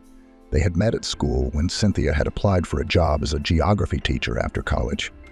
Kelly taught biology, and often came to her friend's house to talk about life and discuss the latest news. This day was no exception. On arriving at school, Cynthia learned that the Year 11 classes were being taken away to prepare for the final bell. So she had no lesson. Kelly, who had given her rowdy fifth graders a test paper, quietly went next door to check the exam schedule. Kelly caught Cynthia checking her notebooks. Her girlfriend. "Do you even rest once in a while?" Cynthia lifted her big blue eyes and removed her glasses from her face. She looked at her friend with a squint and a degree of incomprehension. "I didn't have time to check on the house last night. I was up late cleaning the bathroom. Then I had to wash a stain on Frank's white shirt. He really likes it." "What time did you go to bed?" Kelly raised an eyebrow lazily, anticipating the answer. She'd known Cynthia for years and was aware of all her household chores. Cynthia shrugged her shoulders, put aside her notebook, and stood from the table. "Tea, would you like some?" Kelly nodded. "About 2 o'clock, I guess, to be honest. I can't remember. Bruce was up late watching some really interesting film, and I couldn't sleep." Kelly rolled her eyes. "I still can't understand why you sleep in the same room with Bruce while Frank is alone. Aren't children supposed to be in the same room?" "They're not exactly kids," Kelly muttered. "Are they thinking of moving out of their mother's house? They're both well into their 3rd decade." Cynthia shook her head and remained silent. She thought such talk from her friend was utter nonsense. Kelly herself had married much later than Cynthia and had given birth to a daughter 15 years ago. It was certainly not her place to speculate about such things. "Nah. How's Gabrielle?" Kelly asked, pouring sugar into her mug. Cynthia shrugged her shoulders. "No, she and John had a fight the other day. I don't know how things are going. I try to stay out of their lives, you know. She should be very grateful to you," Kelly said with a slight tilt of her head. Cynthia was the only one who understood her hint. "You're too good a mum for her." Cynthia shrugged her shoulder uncertainly, grimacing slightly. She understood what Kelly meant, and she hated that her friend had brought up such an unpleasant topic. "How's your Justin? He sent me some pictures from school recently. I'll show you." Kelly smiled and reached for her phone, which was full of pictures of her nephew from the university in the capital. Cynthia got home before her sons for the first time in a long time. Usually, she stayed up late, sitting with underperforming students or checking a mountain of notebooks. Today, she let an 8th grade boy off in honor of his birthday and left the notebooks for the next. Her daughter called and asked to meet. Gabrielle didn't see her mother often, and this was an event for Cynthia. She hurried home to make her daughter's favorite pie. Gabrielle arrived early. Cynthia had not yet had time to take the pie out of the cooker when the doorbell rang. The woman hurried to open it, trying not to trip over Chappie, who had smelled her former landlady. On the doorstep stood her tall, russet-haired daughter in a beautiful red dress. The girl smiled at her mother and threw herself around her neck, grabbing the box of chocolates more comfortably. "Mummy, I'm so happy to see you." "What smells so good?" Cynthia smiled and called into the kitchen. "Guess. Is it my favorite cherry pie?" "Mummy, you're great." The girl said enthusiastically and rushed into the kitchen, petting the dog on the way. Cynthia rushed to get the pie out of the oven before it burned. Gabrielle began to make tea. "How are you doing?" Cynthia asked, cutting into the steaming, delicious-smelling pie. Gabrielle smiled broadly and shrugged her shoulders. "No, John and I have made up. He gave me 27 roses in honor of the number of months we'd been together, and then he took me to the rooftop restaurant. You should have seen how beautiful it was." Cynthia smiled, happy for her daughter, putting the cake on the table. She sat down on a stool. Gabrielle set out several flavored mugs of tea and sat opposite. "How are Bruce and Frank? Haven't called them in a while." Cynthia shrugged, setting the pie down for herself and her daughter. "Bruce, studying. He's almost done his diploma. And Frank, I think he's got a girlfriend, but he won't tell me anything. Can you believe it? I don't even bother. He's a big boy, he's only a year and a half apart. I think he knows what he needs to do with a girl." Gabrielle laughed. Cynthia picked up on the laughter and shook her head. "You know, John and I have decided to take out a mortgage so we can have our own place. We're going to have kids soon, and it's hard to raise them in a rented flat." "So, why are you making excuses?" exclaimed the woman. "That's right.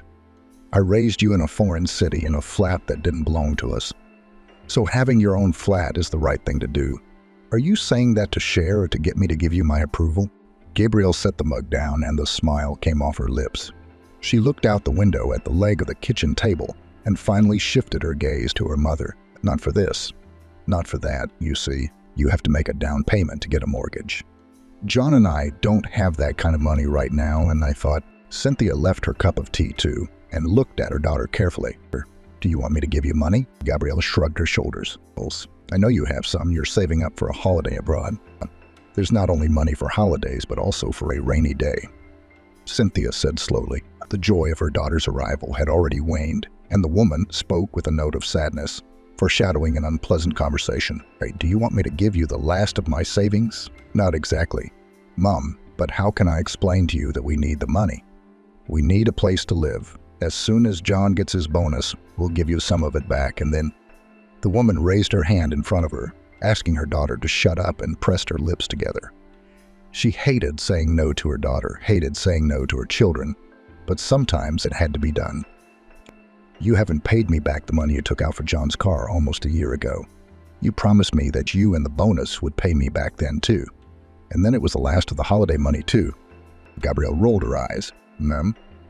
Are you kidding me? You're the one who's going to remember every penny of it. Cynthia grinned bitterly and shook her head. No, I'm not remembering every penny. I'm just asking you to be a little more considerate of your mother. You didn't even come to my birthday party, forgot about my brother's graduation, and missed my grandmother's funeral. I was working.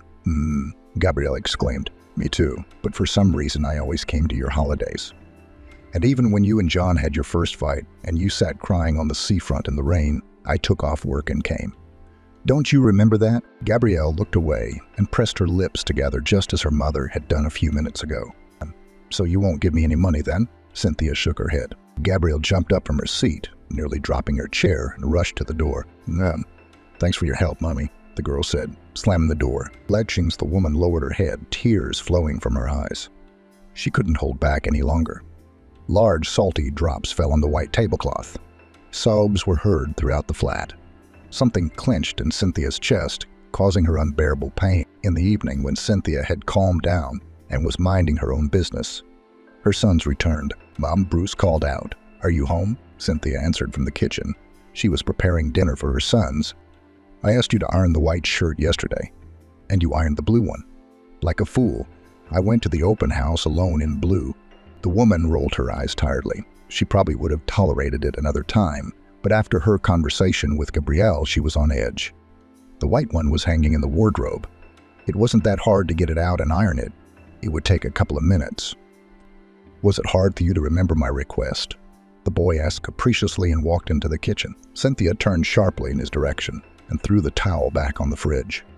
You're almost 22 years old. You're a grown-up guy. You're dating girls and looking for a prestigious job.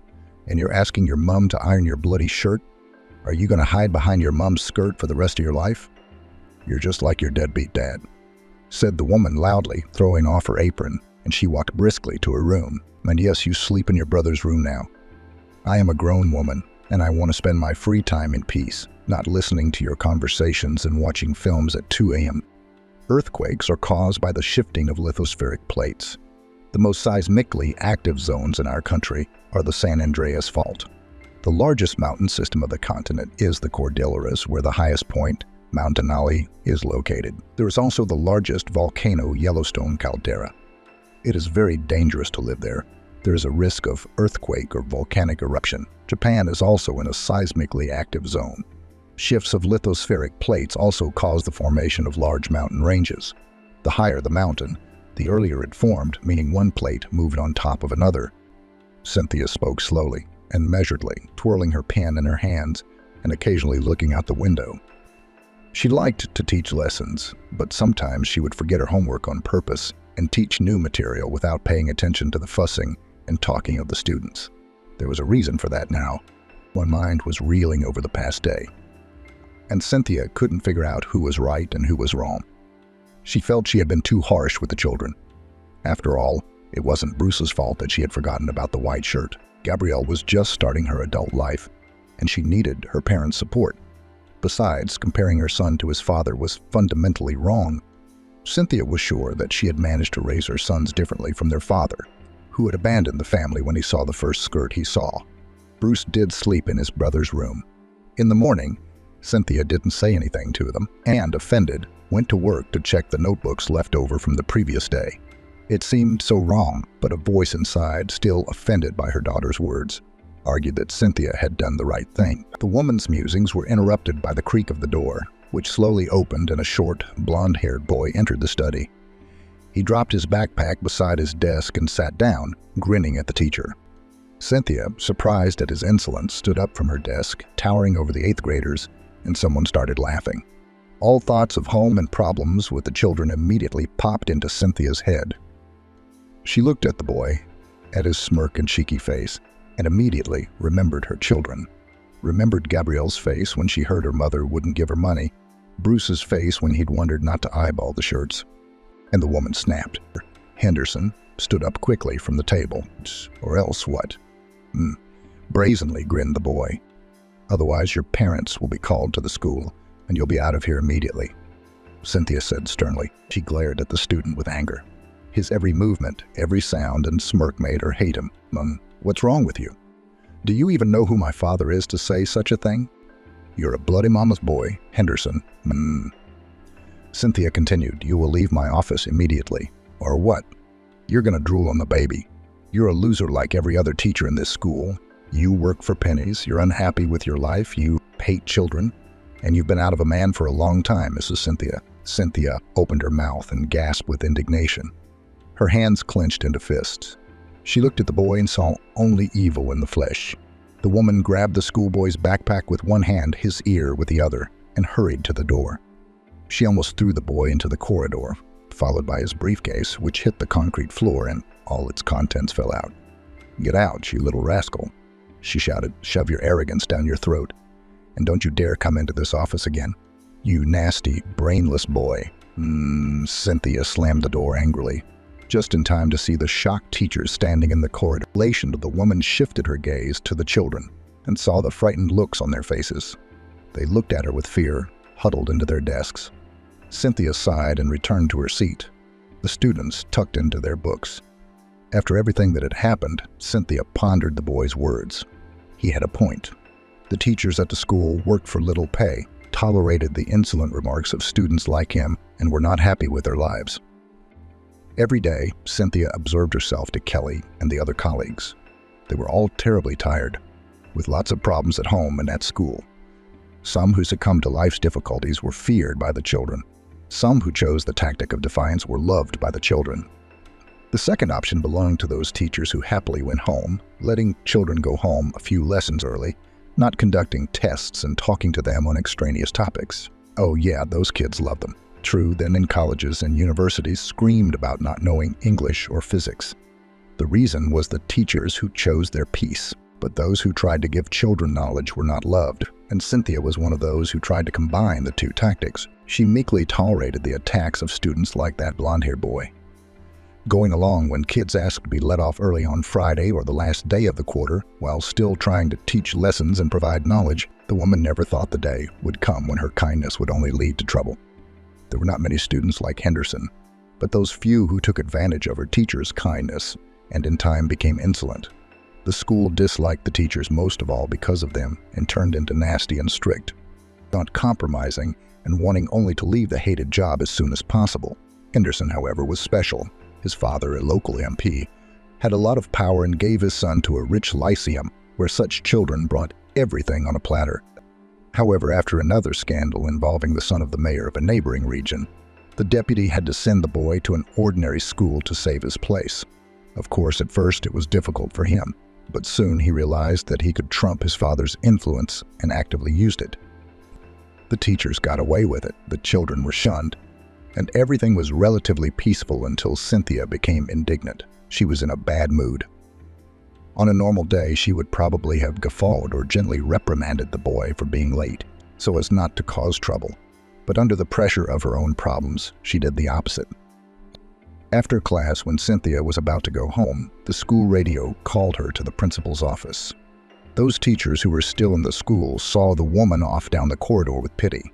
One even patted her on the shoulder. The scandal quickly spread throughout the school, and everyone from the principal to the first graders knew what had happened. Cynthia slowly walked up to the large door with the principal's sign and wanted to knock, but immediately a man came out of the office, talking on the phone. The woman immediately recognized him. His face was on half the posters in the city before the next election. She wanted to say something, but the man was gone. "Mr. Kelvin." Cynthia knocked on the open door and stepped inside. The director, a short, gray-haired old man with a bald spot on his head, sat in a high office chair, rubbing his forehead with a wrinkled hand. He raised his head at the teacher, who entered and put on his half-glasses, looking at her carefully. "Mrs. Cynthia, hello." Mr. Kelvin said hello and pointed to a chair in front of the desk. Cynthia nodded and sat down. "Is this about Henderson?" Mr. Kelvin nodded. "I'm sorry, Cynthia." "Cynthia, I remember you as a girl when you came in after college with a baby in your arms. I remember everything you did for the school. But you realize we don't want any conflicts with the deputy, don't you? How did you even get that boy thrown out of your office by force? That's not like you." Cynthia lowered her head low and sighed. "I'm sorry, Mr. Kelvin. It's just I'm having problems at home and a bad day." And he said that sort of thing, me. Cynthia sighed, trying to hold back tears. Mr. Kelvin held out a glass of water and shook his head. He folded his wrinkled hands on the table, squeezing their lock with force. "I'd love to keep this thing quiet, Cynthia, but you have to realize that the school doesn't want any trouble with his father. We'd lose our funding and we'd be inundated with inspections. All the teachers will be sent in for performance reviews. It's easier for me to leave the school." Cynthia concluded quietly, taking a drink of water. Resentment and despair squeezed her throat, cutting off her oxygen supply. The woman was almost out of breath. The school was part of her life. She had worked there for over 20 years. The office, the children, the lessons. The notebooks all seemed so familiar it couldn't be otherwise. And now that part was being taken away from her, leaving her soul torn to shreds. "I'll let you resign on your own. I'll try to keep it quiet so the details don't get out, but you know it's hard to hide. Everyone will talk, and the kids will bring other stories to their parents. If you ever want to work in a school, it won't be in our town." A pall shot over Cynthia's eyes and memories of days gone by flashed before her. She could clearly see the day she had to leave her hometown so that she and Gabriel could have a normal life. History was repeating itself. The town where she had raised 3 children, found friends, a job and colleagues, must be left. It was as if fate mocked her every time life seemed to fall into place. With a black gel pen left over from exams, Cynthia wrote her resignation letter of her own volition. A sprawling teacher's signature flaunted on the white sheet, letting the woman know that this was the end of normal life, the end of everything she had. "Can I take my things back?" the woman asked quietly. Mr. Kelvin nodded. "Of course, Cynthia. You can come and say goodbye to your children, to your colleagues. Maybe when the kid graduates, you'll be able to come back." "Thank you, Mr. Kelvin." Cynthia nodded. "I'm grateful for your kindness, for everything you've done for." When Cynthia came to work at the school, Mr. Kelvin was the head teacher and physics teacher. He took kindly to the young girl, who was not even 20 when she came to work before she had finished her studies. He helped her get on the waiting list for housing for a young family. He had let Gabrielle go when she was sick, was okay with maternity leave, and had helped the young girl in many ways. Cynthia was grateful to him for that. With a stone on her soul, Cynthia went into the study to pick up her things and a few books. Following her in was Kelly, who, only seeing her friend's hard stare, shook her head. She knew at once what had happened. "Did the principal give you time to pack your things and say goodbye?" "Nay, he's wrong. It's not your fault what happened. That's what we all wanted to do to that underachiever." "Kelly, I threw him out into the corridor. He fell on the concrete floor. Thank God he didn't hurt himself. Not only would I have been sued, but I wouldn't have been able to forgive myself." Cynthia exhaled and sat back in her seat, covering her face with her hands. "The fact that they let me resign is lucky. You should be fired with a reprimand in your personnel file, not given a free pass." Kelly walked over to her friend and hugged her lightly from behind. She rested her head on her shoulder and remained silent. "The house is a mess. I had a fight with Gabrielle and Bruce. She asked me for money for the mortgage and I said no. That's what it's all about. You know, if I'd given her the money, it would have been fine. I had to buy a pole. No, it wouldn't have been fine." Kelly said sharply, "They're grown-ups and they're on your back. You wouldn't be able to stand it if not now, then later and you need to start your life without them. They're your children. I understand that, but you can't give them all of yourself. You've already done too much for them, especially for..." Cynthia shook her head, staring at the desk. She saw notebooks, textbooks, pens, and a newspaper. The woman grabbed it and flicked to the page with the ad. "No, Look, Cynthia jabbed her finger at the small ad on the last page. There's a cabin for sale, cheap in the neighborhood. It's almost next to where my grandmother lived. She died a long time ago, but I remember being there. It's very beautiful. So buy it. I know you've got the money, and you can almost go back to your family. It's near your hometown, isn't it? Cynthia nodded. You can start a new life away from the children of deputies who don't know how to raise sons. Cynthia nodded. Do you think it would be worth it? The peace of mind. Yes. Kelly's husband, William, helped Cynthia move things into her new home. The woman packed everything up while her sons were away. She left them a little note and left, determined to start a new life. It seemed so strange. At 40-plus years old, starting a new life, Kelly didn't understand her friends' worries, constantly cheering her up. The cottage was not far from Cynthia's hometown, a 40-minute bus ride away, and she could be at the cemetery where Cynthia's mother and father were buried. It was lovely, although the cottage did seem a little dilapidated. William had told them that it could be rebuilt, the roof patched, the kitchen floor redone. The gas was there, the walls were strong, even the furniture. The man shifted his gaze to the chair that had broken after Kelly had sat on it, face almost intact. How are you doing on the money? Cynthia shrugged her shoulders. I've spent most of it on the house, of course, and I haven't added to the piggy bank in a while. But it's enough for the first time. Maybe I can even pay for roof repairs. Do you think it's expensive? William scratched the back of his head and looked at the roof. If you hire a crew, yes, you can find handymen in the village. They'll do it cheaper, but the main thing is not to hire alcoholics. They will drink more than work. And grinned. Oh no, okay, well, thank you guys. You've been a big help. Kelly waved goodbye to her friend and got into the car. She had to get to the rehearsal for the last bell. Her 9th grade class was graduating. Cynthia stepped out of the house and took a closer look around. It was small, 4 rooms, a bedroom, kitchen, bathroom, and hall. There was also a small porch, but it was a summer porch, and it was hard to count that as a separate room. Cynthia considered herself very lucky to have bought the house for such a small amount of money. When she asked the seller why it was so cheap, he said the village was dying out and the school might be closed soon. No one was going to buy a house there, and he had inherited it by chance from a great aunt who had died, so he didn't value it much. There was a lot of work to do to improve the house, but the woman was ready for it. She was finally alone. Cynthia spent more than 3 days cleaning the old house. On the 4th, she left the most difficult part, the attic.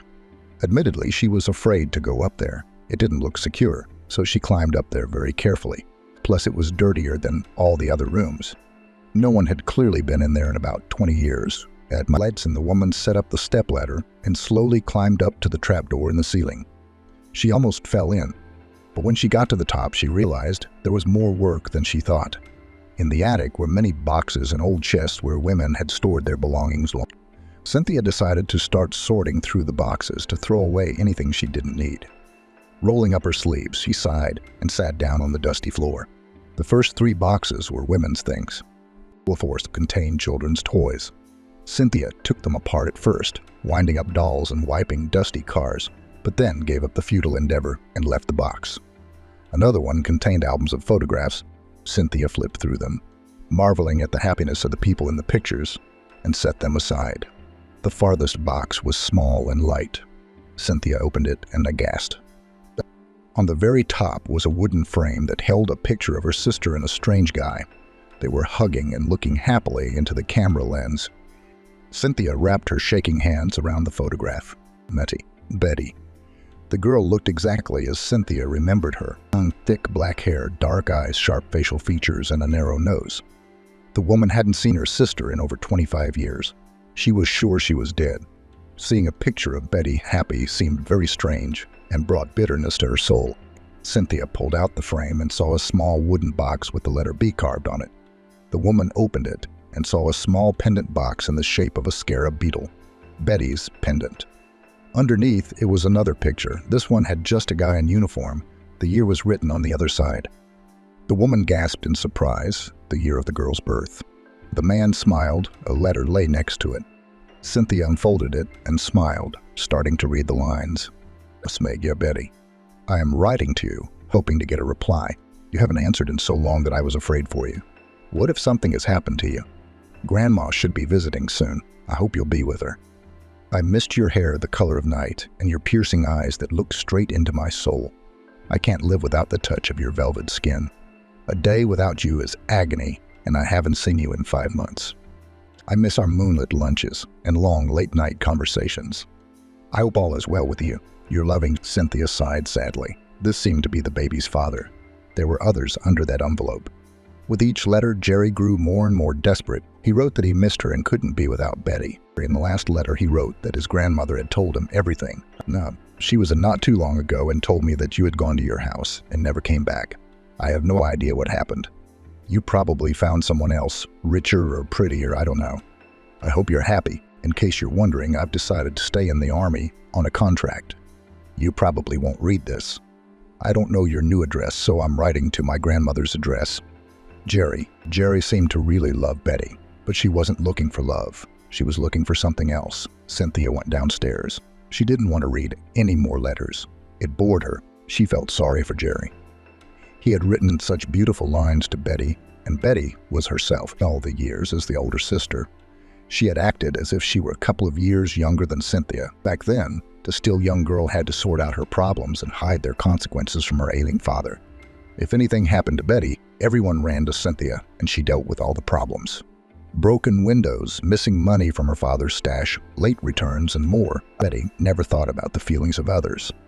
Jerry was no exception. Cynthia cooked potatoes and cucumbers she'd bought from her neighbor's grandmother on the old, greasy cooker and sat down to dinner. The food wouldn't go down her throat, however. She looked at the seemingly appetizing potatoes and could not swallow a bite. Everything seemed bland and tasteless. The reason for this was thoughts of her sister. The woman had not seen her sister for over 25 years. She didn't even know if Betty was alive, and now her conscience was beginning to torment her. Betty was a sister, no matter what, so she couldn't just abandon her. We have to find her, Cynthia said firmly and took a bite of cucumber. A clear plan formed in Cynthia's mind. She saw no obstacle to finding her sister. The letters had stirred her soul. The next morning, Cynthia went upstairs, going through the boxes looking for something that might help find Betty. There was nothing in the letters. However, at the deepest depths lay an old notebook with many numbers and addresses in it. The numbers were probably invalid. It had been so long, but the addresses could be verified. Cynthia could safely say that the book belonged to her sister. Betty's crooked handwriting she could recognize from 1000. She had sprawling letters and long curves. At the very end of the book was the girl's name, Donna Smith. Next to the name it said, "Call for help." Betty had a habit of signing everything she could so she wouldn't forget. She always carried a notebook with her and wrote in it the names of suitors and the places and times she met them so she wouldn't get them mixed up. Cynthia had laughed off this habit, but now realized it wasn't such a bad thing. Cynthia tore out the sheet and stuffed it in her pocket. Sure, it had been a while, but maybe this Donna could help. The woman finished all the chores at home, asked her neighbors for the best bus ride to the address that was in the book, and scheduled a meeting. She left early the next day. Cynthia was glad to be back in her hometown, to walk through places familiar from her childhood, and to remember the past. The woman walked past the school and smiled. She saw the windows of her class. She remembered her graduation. She was prophesied to have a successful future.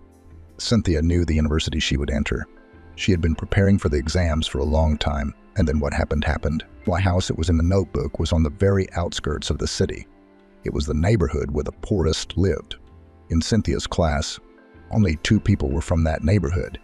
They walked around in bad clothes and often with bruises. Both of them left after 9th grade and moved into the dormitory. Cynthia hoped their lives were better than they had been in high school. The basement where Donna's flat was supposed to be was empty with no door. Cynthia slowly stepped inside, looking around cautiously. "First, we'll put it up soon." A man smoking on a bench said in a hoarse voice. He smelled foul, probably of booze and cheap cigarettes. Cynthia smiled with a nod and walked inside before the man said anything else. In the entryway, the smell was the same as the man's. True, there was the added scent of urine as well. The woman sighed and headed for the 3rd floor.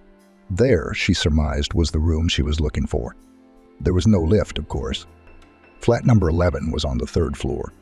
It had a large metal door with obscene writing scratched on it. The bell was pushed through the wall. Cynthia pressed it and gently removed her hand. There was no telling if it worked or not. A moment later, Cynthia heard heavy footsteps outside the door. Someone was walking towards the door and grumbling under their breath. "Who has come in there?" The woman asked and opened the door. The woman was tall, full, with thin hair pulled back with a scratched hairpin, wearing a drab dressing gown and a grease stain on her chest. Cynthia smiled. "Hello, Donna Smith. Depends what for." The woman stretched out, looking around her. "You see, I'm looking for my sister. Her name is Betty. She wrote your address in her notebook." The woman made an incomprehensible rumbling sound and laughed. "Betty, I haven't heard from her in years. I owed her a favor, so I helped her about 30 years ago, maybe less." "When was the last time you saw her?" Donna shrugged. "I'm telling you 30 years ago. No 25. The neighbor's boy was born then. His mom was screaming when she went into labor that day. We just celebrated his 25th birthday." "What did she want?" "Where did she go?" "She came running and all hell broke loose. She asked me to help her find a place to live. But I gave her the number of a friend who rented a room in a communal flat in the region. She took it and ran away." "Can you give me the address?" Donna grinned and held out her hand. "We don't give out information for free." Cynthia rolled her eyes but reached into her purse.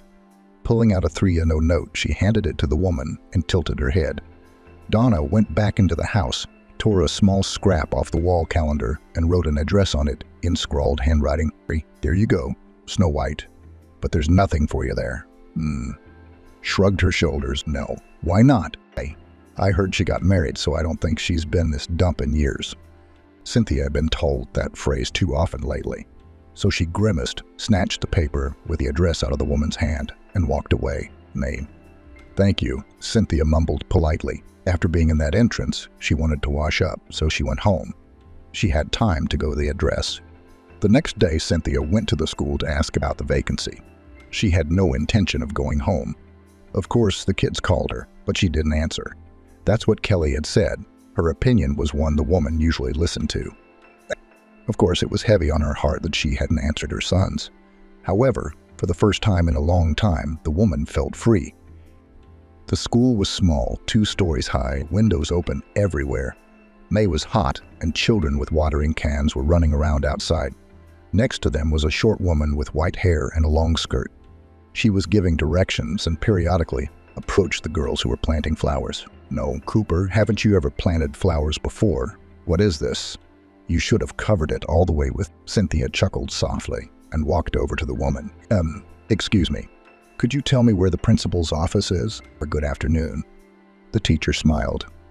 "Are you someone's mom?" "Oh, no." Cynthia shook her head. "My children are grown up. I moved to your village recently and I need a job. I thought you might have something here. Are you a geographer by training?" "Oh, we've got a vacancy for a geographer, but you might find something, Mrs. Camille. Ground floor, 3rd office, go in and walk straight ahead. Her door's on the left. Don't miss it." Cynthia nodded gratefully and went into the school. The headmistress' door was indeed where the woman had said. Cynthia knocked. A thud was heard. "Come in, mate." "Hello, my name is Cynthia. I'm a geography teacher. I just moved here and I need a job." Mrs. Camila nodded hello and smiled broadly. "My name is Mrs. Camila. I'm the principal. Have a seat, tea, coffee." Cynthia shook her head and sat down. "The geographer's seat is unfortunately taken. But we have a vacant place for a teacher of technology, drawing, and Russian. Russian you will hardly agree to teach." Cynthia nodded. "I think there's a technology class there, don't they?" That was Mrs. Brooke. She's a biologist. She's working 2 jobs. She's not doing anymore. She teaches everyone's biology too. Classroom management. She's also the head teacher. It's a lot of work. Then I could take the place of the technology teacher." Cynthia smiled. "Would you mind?" Mrs. Camila shook her head. "There's no point in signing you up now.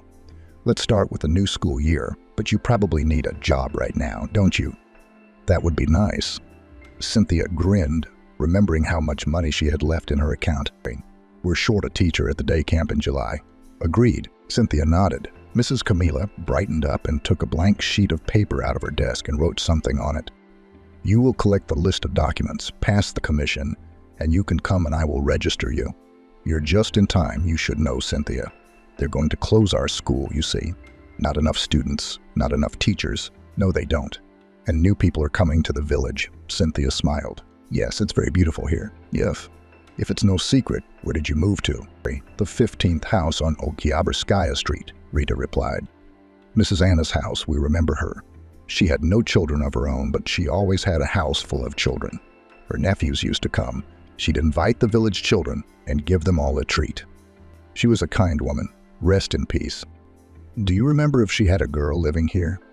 About 25 years ago, tall, black hair, big eyes, and inside time, the photos in the attic. Cynthia shrugged her shoulders and got up from her chair. Betty. I remember her. She was Jerry's fiancée, Mrs. Ann's nephew. She was a strange girl. I never liked her. I was a bit older myself then. She was like, I don't know. What's your point? Cynthia, cheerful, walked out of school and headed home. She has a home, she almost has a job, and maybe soon she will find her sister. Thanks for your help, Mrs. Camila. I'll go and collect the papers.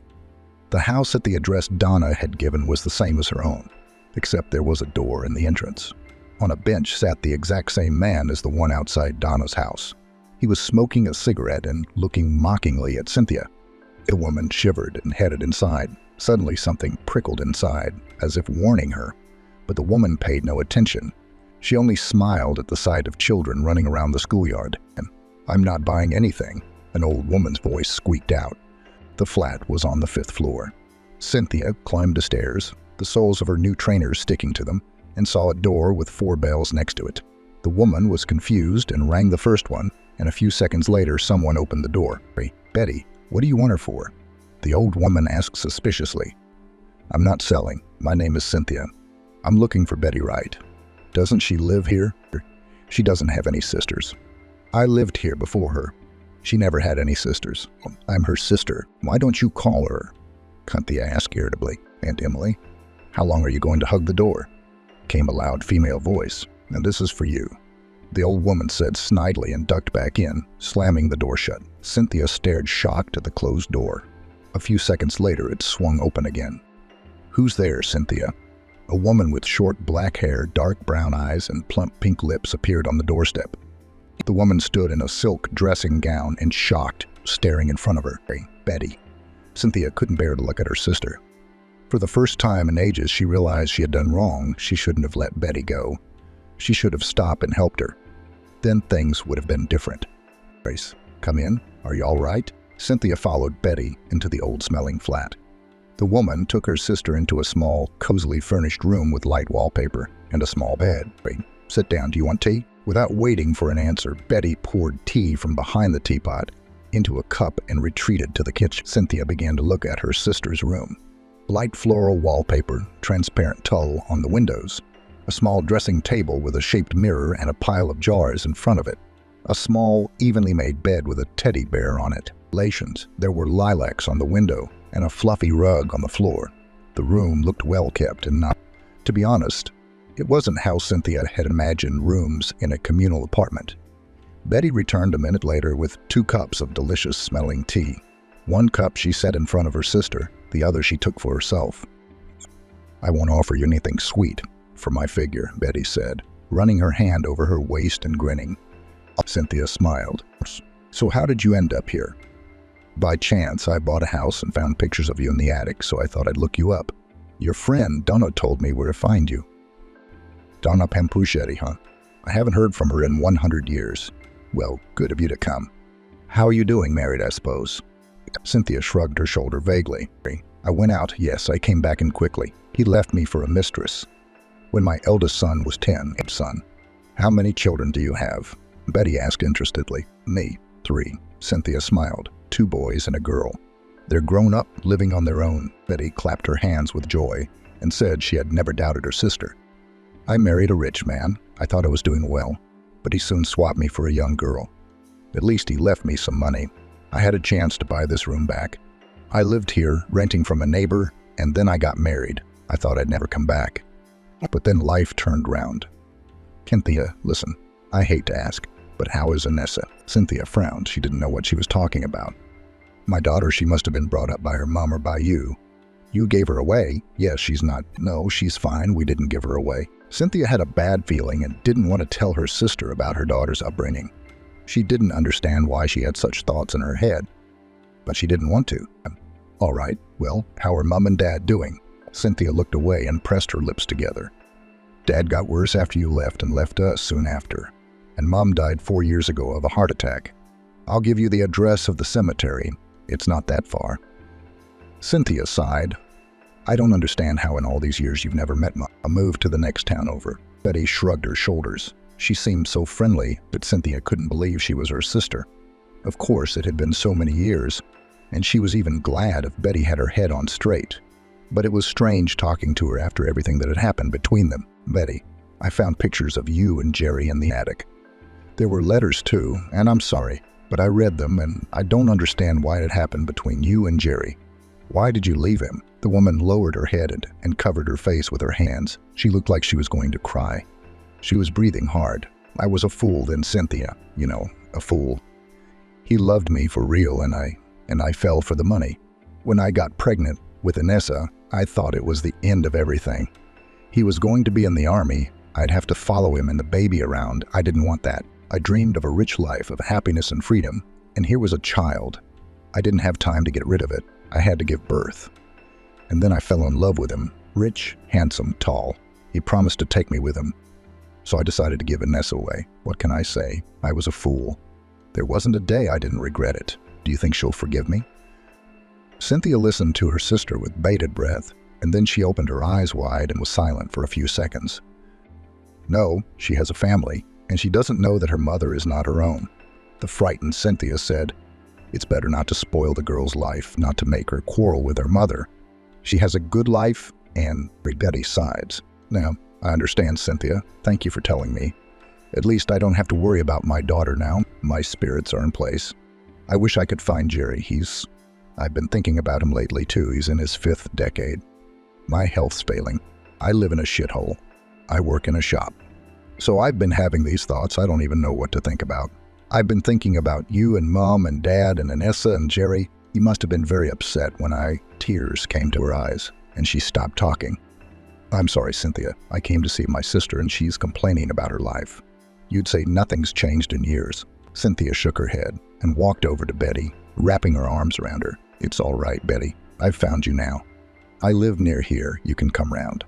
It's okay. Betty hugged her sister and sobbed even more. One more thing, I can help you find Jerry. I bought a house from a relative of his, so in theory, Betty pulled away from her sister and looked at her with eyes shining with hope. Really? Cynthia, you're not joking? No, of course I'm not joking about it, but are you sure you want to? What if he's already married and has a family? Betty waved her hand. I just want to apologize to him for everything. And you too, Cynthia. Thank you. You're the best. Betty's long, thin arms picked Cynthia up and squeezed her so tightly that she could hardly breathe. Cynthia returned home, happy to see her sister. She was shocked by Betty's changes and felt bitter that she had lied to her.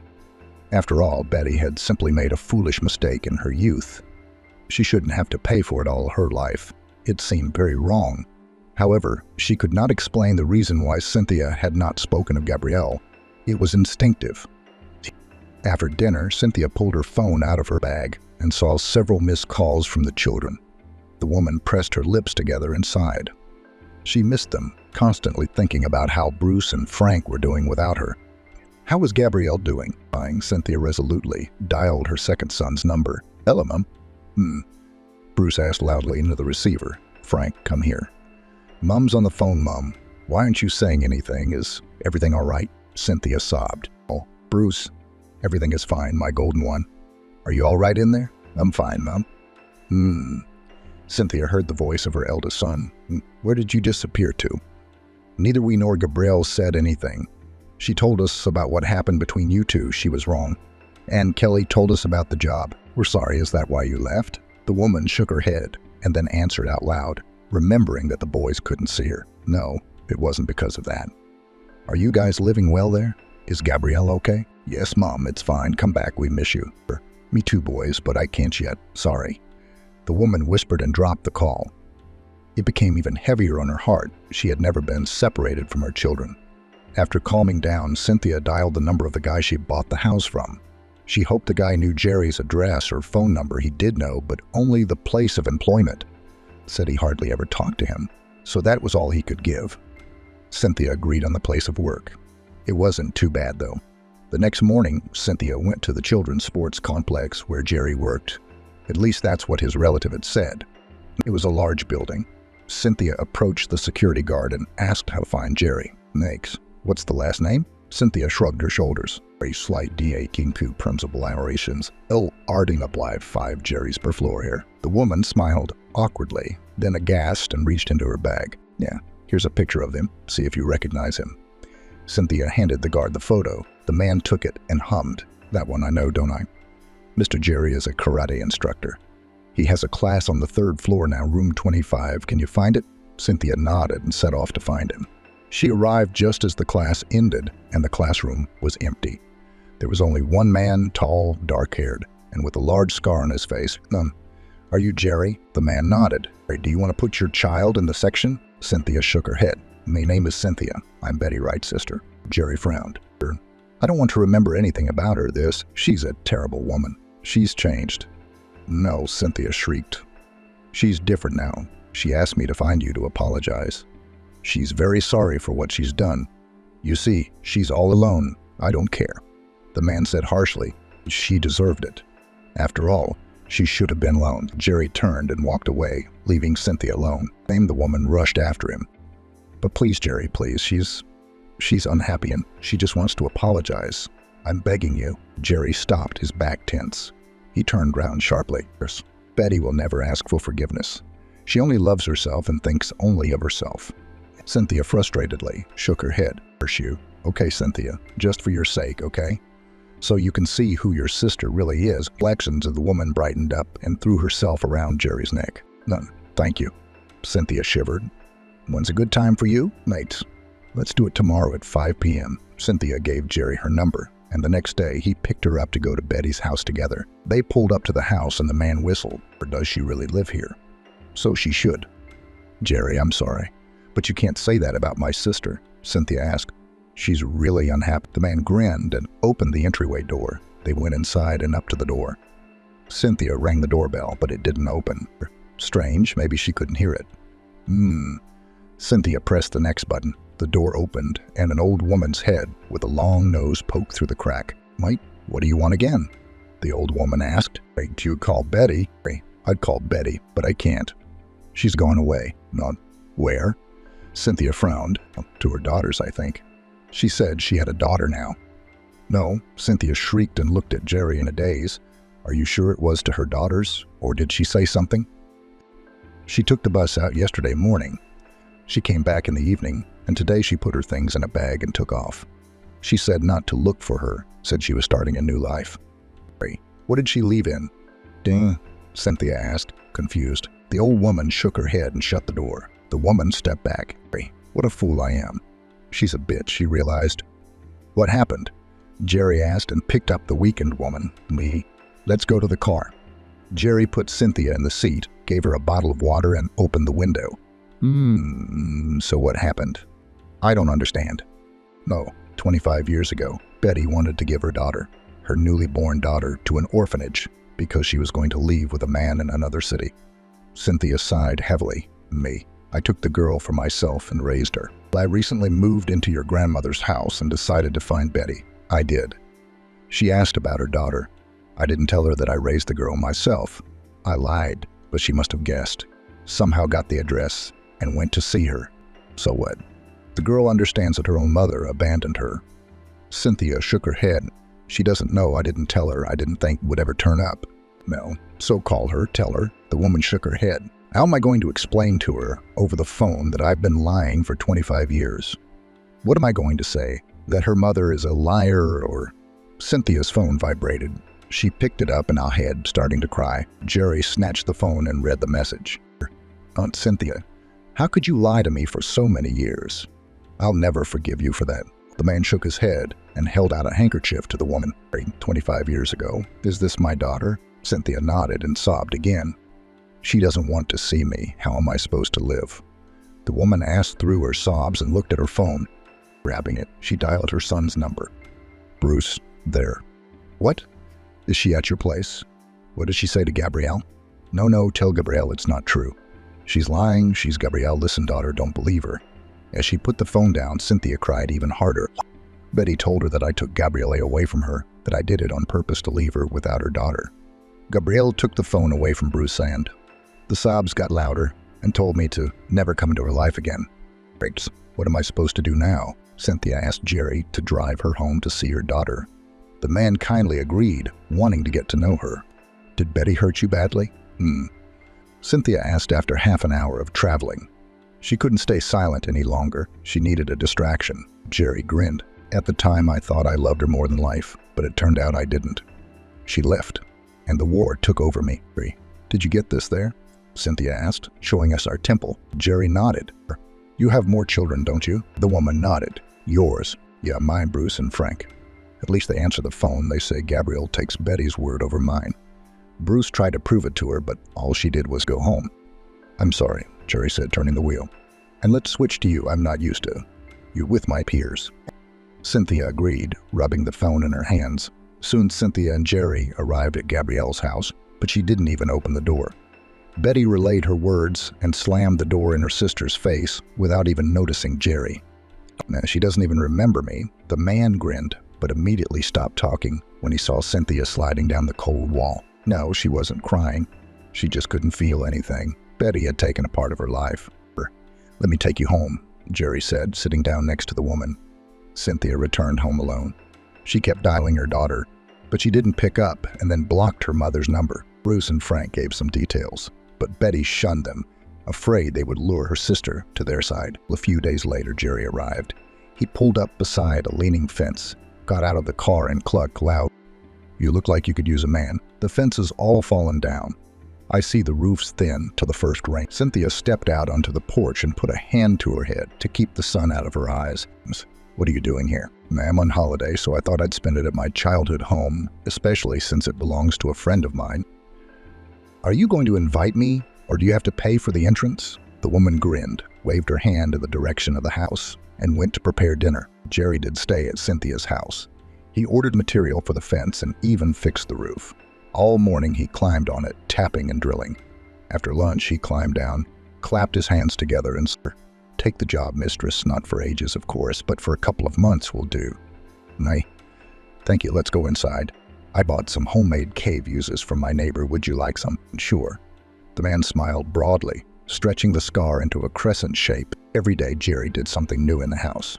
Then he ate Cynthia's lunches and praised them. It was mandatory. The woman noticed that the uninvited neighbor was very good-looking. He was tall, trim, strong. Jerry was nothing like Cynthia's ex-husband. All he did was lie on the couch after a hard day's work. Every weekend he went to the bar with his friends, and even the day Frank had a fever of 40 degrees was no exception. Cynthia called an ambulance, and during the examination, her husband came back into the house barely standing on his feet. He yelled at the doctor and then went to sleep in the middle of the living room. Cynthia was terribly embarrassed at the time, and the doctor advised her to leave such a husband. Cynthia's new neighbor was a different kind of sensitive and intelligent.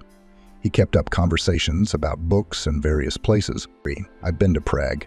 A colleague of mine had gone there. I was visiting him. Rita only smiled dreamily at the stories about different places. I've always wanted to travel, but first there was Gabrielle, then Frank, and then Bruce. Besides, a teacher's salary doesn't really allow for traveling. Why a teacher? Jerry asked and leaned back in his chair. He and Cynthia were sitting across from each other in the living room. After a hard day's work, they were planting potatoes. Of course, it was late, the end of May. But a neighbor had given them a few buckets and said that if Cynthia was going to stay in the village, she had better plant a vegetable garden. Jerry, as usual, was not left out. I wasn't going to go to teacher training school. But Gabriel came along, and I blew the entrance exams and went to another town so as not to hear the neighbors' ridicule. So I went to the Pedagogical Institute, and then I went to the correspondence department, barely graduated, and went to work. That's the whole secret. Of course, I like to be with children, but it's hard. I got kicked out for throwing a student out into the corridor by force. There was a whistling sound in the room. Jerry shook his head in surprise. You. I don't believe it. That was wrong. Cynthia shook her head, and besides, he was the son of a deputy. I also framed the school I worked at.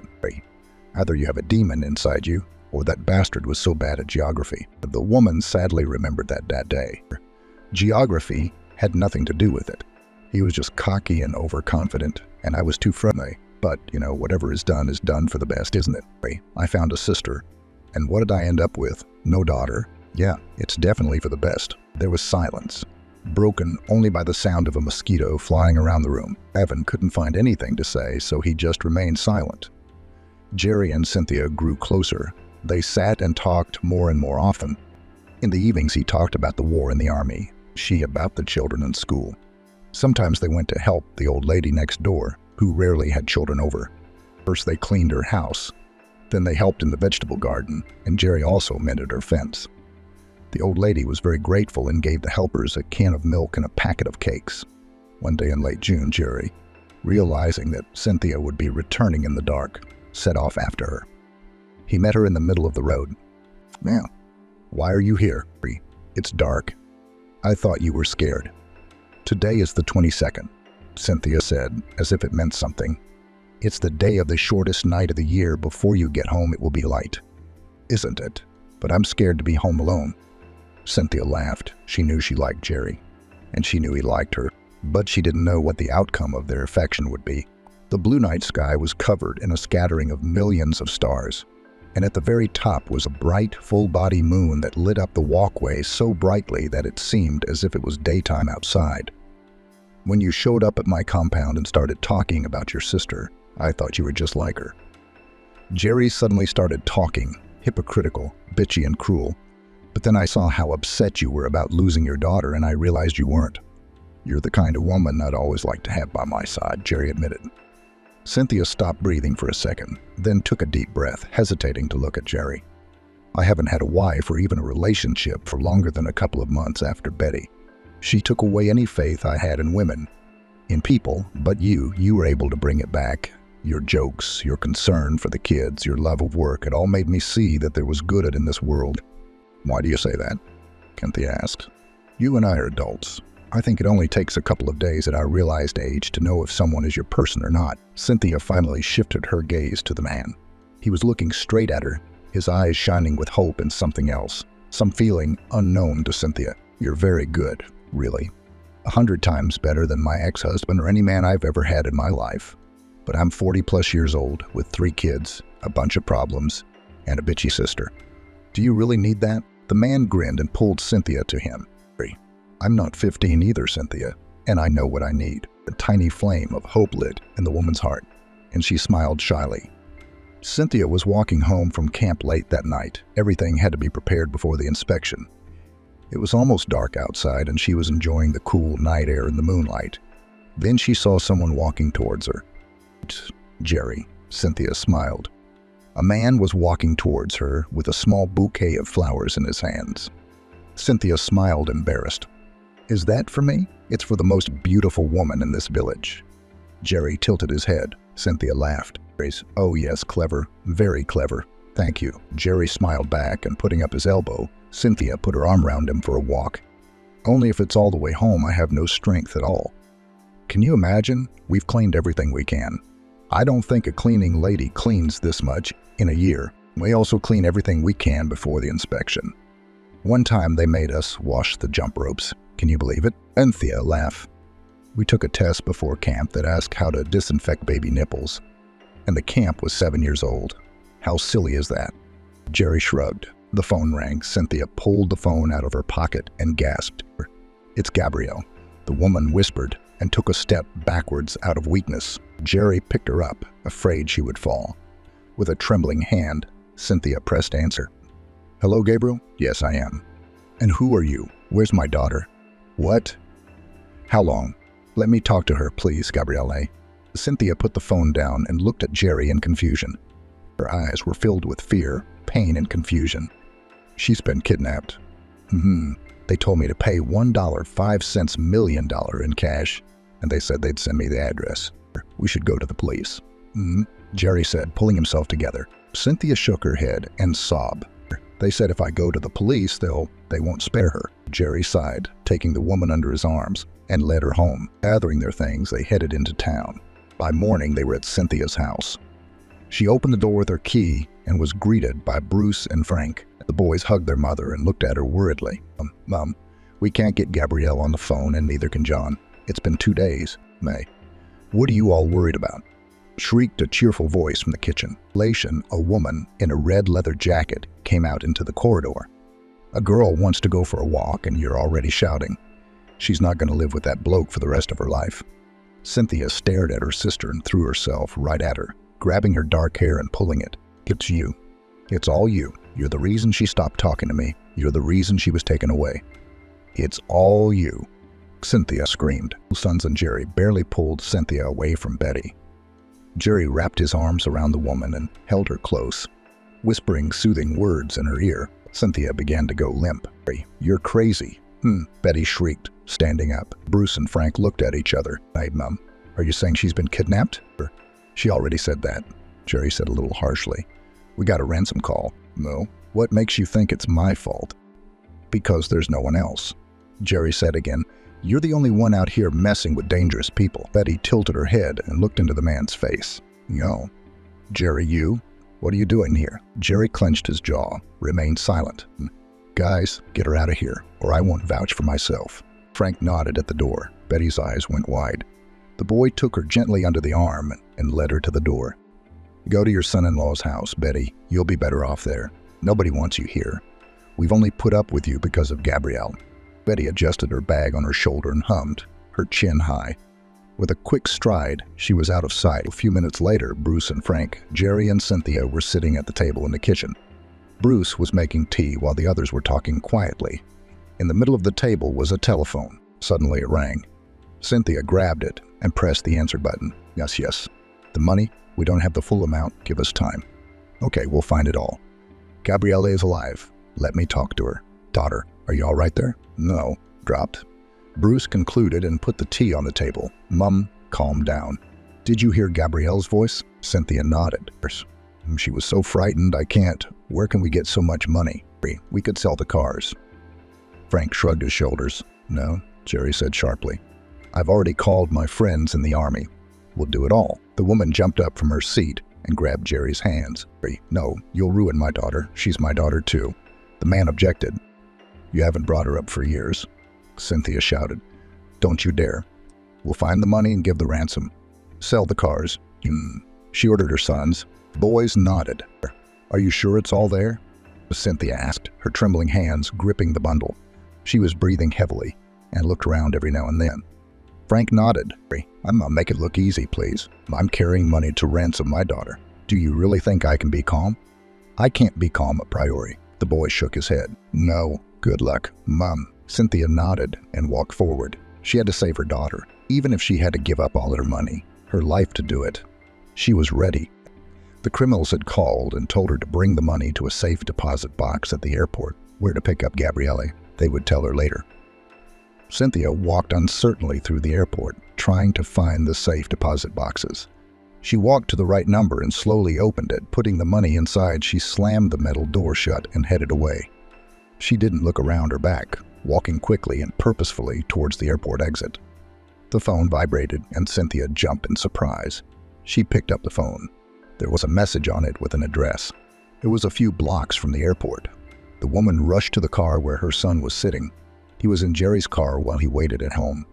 No, Frank, let's go. I'll show you the way. The guy started the car and they got moving. In only a few minutes they were there. It was an old, abandoned factory where only bums lived and boys climbed in sometimes. Cynthia jumped out of the car and rushed inside. Frank hurried after her. They searched the ground floor and then the second, then the third, and even the basement. Frank ran round almost the entire building. Cynthia screamed so hoarse she was hoarse, but the girl wasn't there. The woman turned towards her son and began to slowly slide down the cold wall. Now, Gabrielle, we lost her, Frank. We lost our Gabrielle. Frank, what am I going to do? The boy looked around confused. He shouted once more, picking up his mother. He led her to the car. While they were looking for the girl, the sun went down and it became completely dark. Frank dialed Jerry's number. Uncle Jerry, it's empty. What's going on? What? We're on our way. They found her, Frank smiled.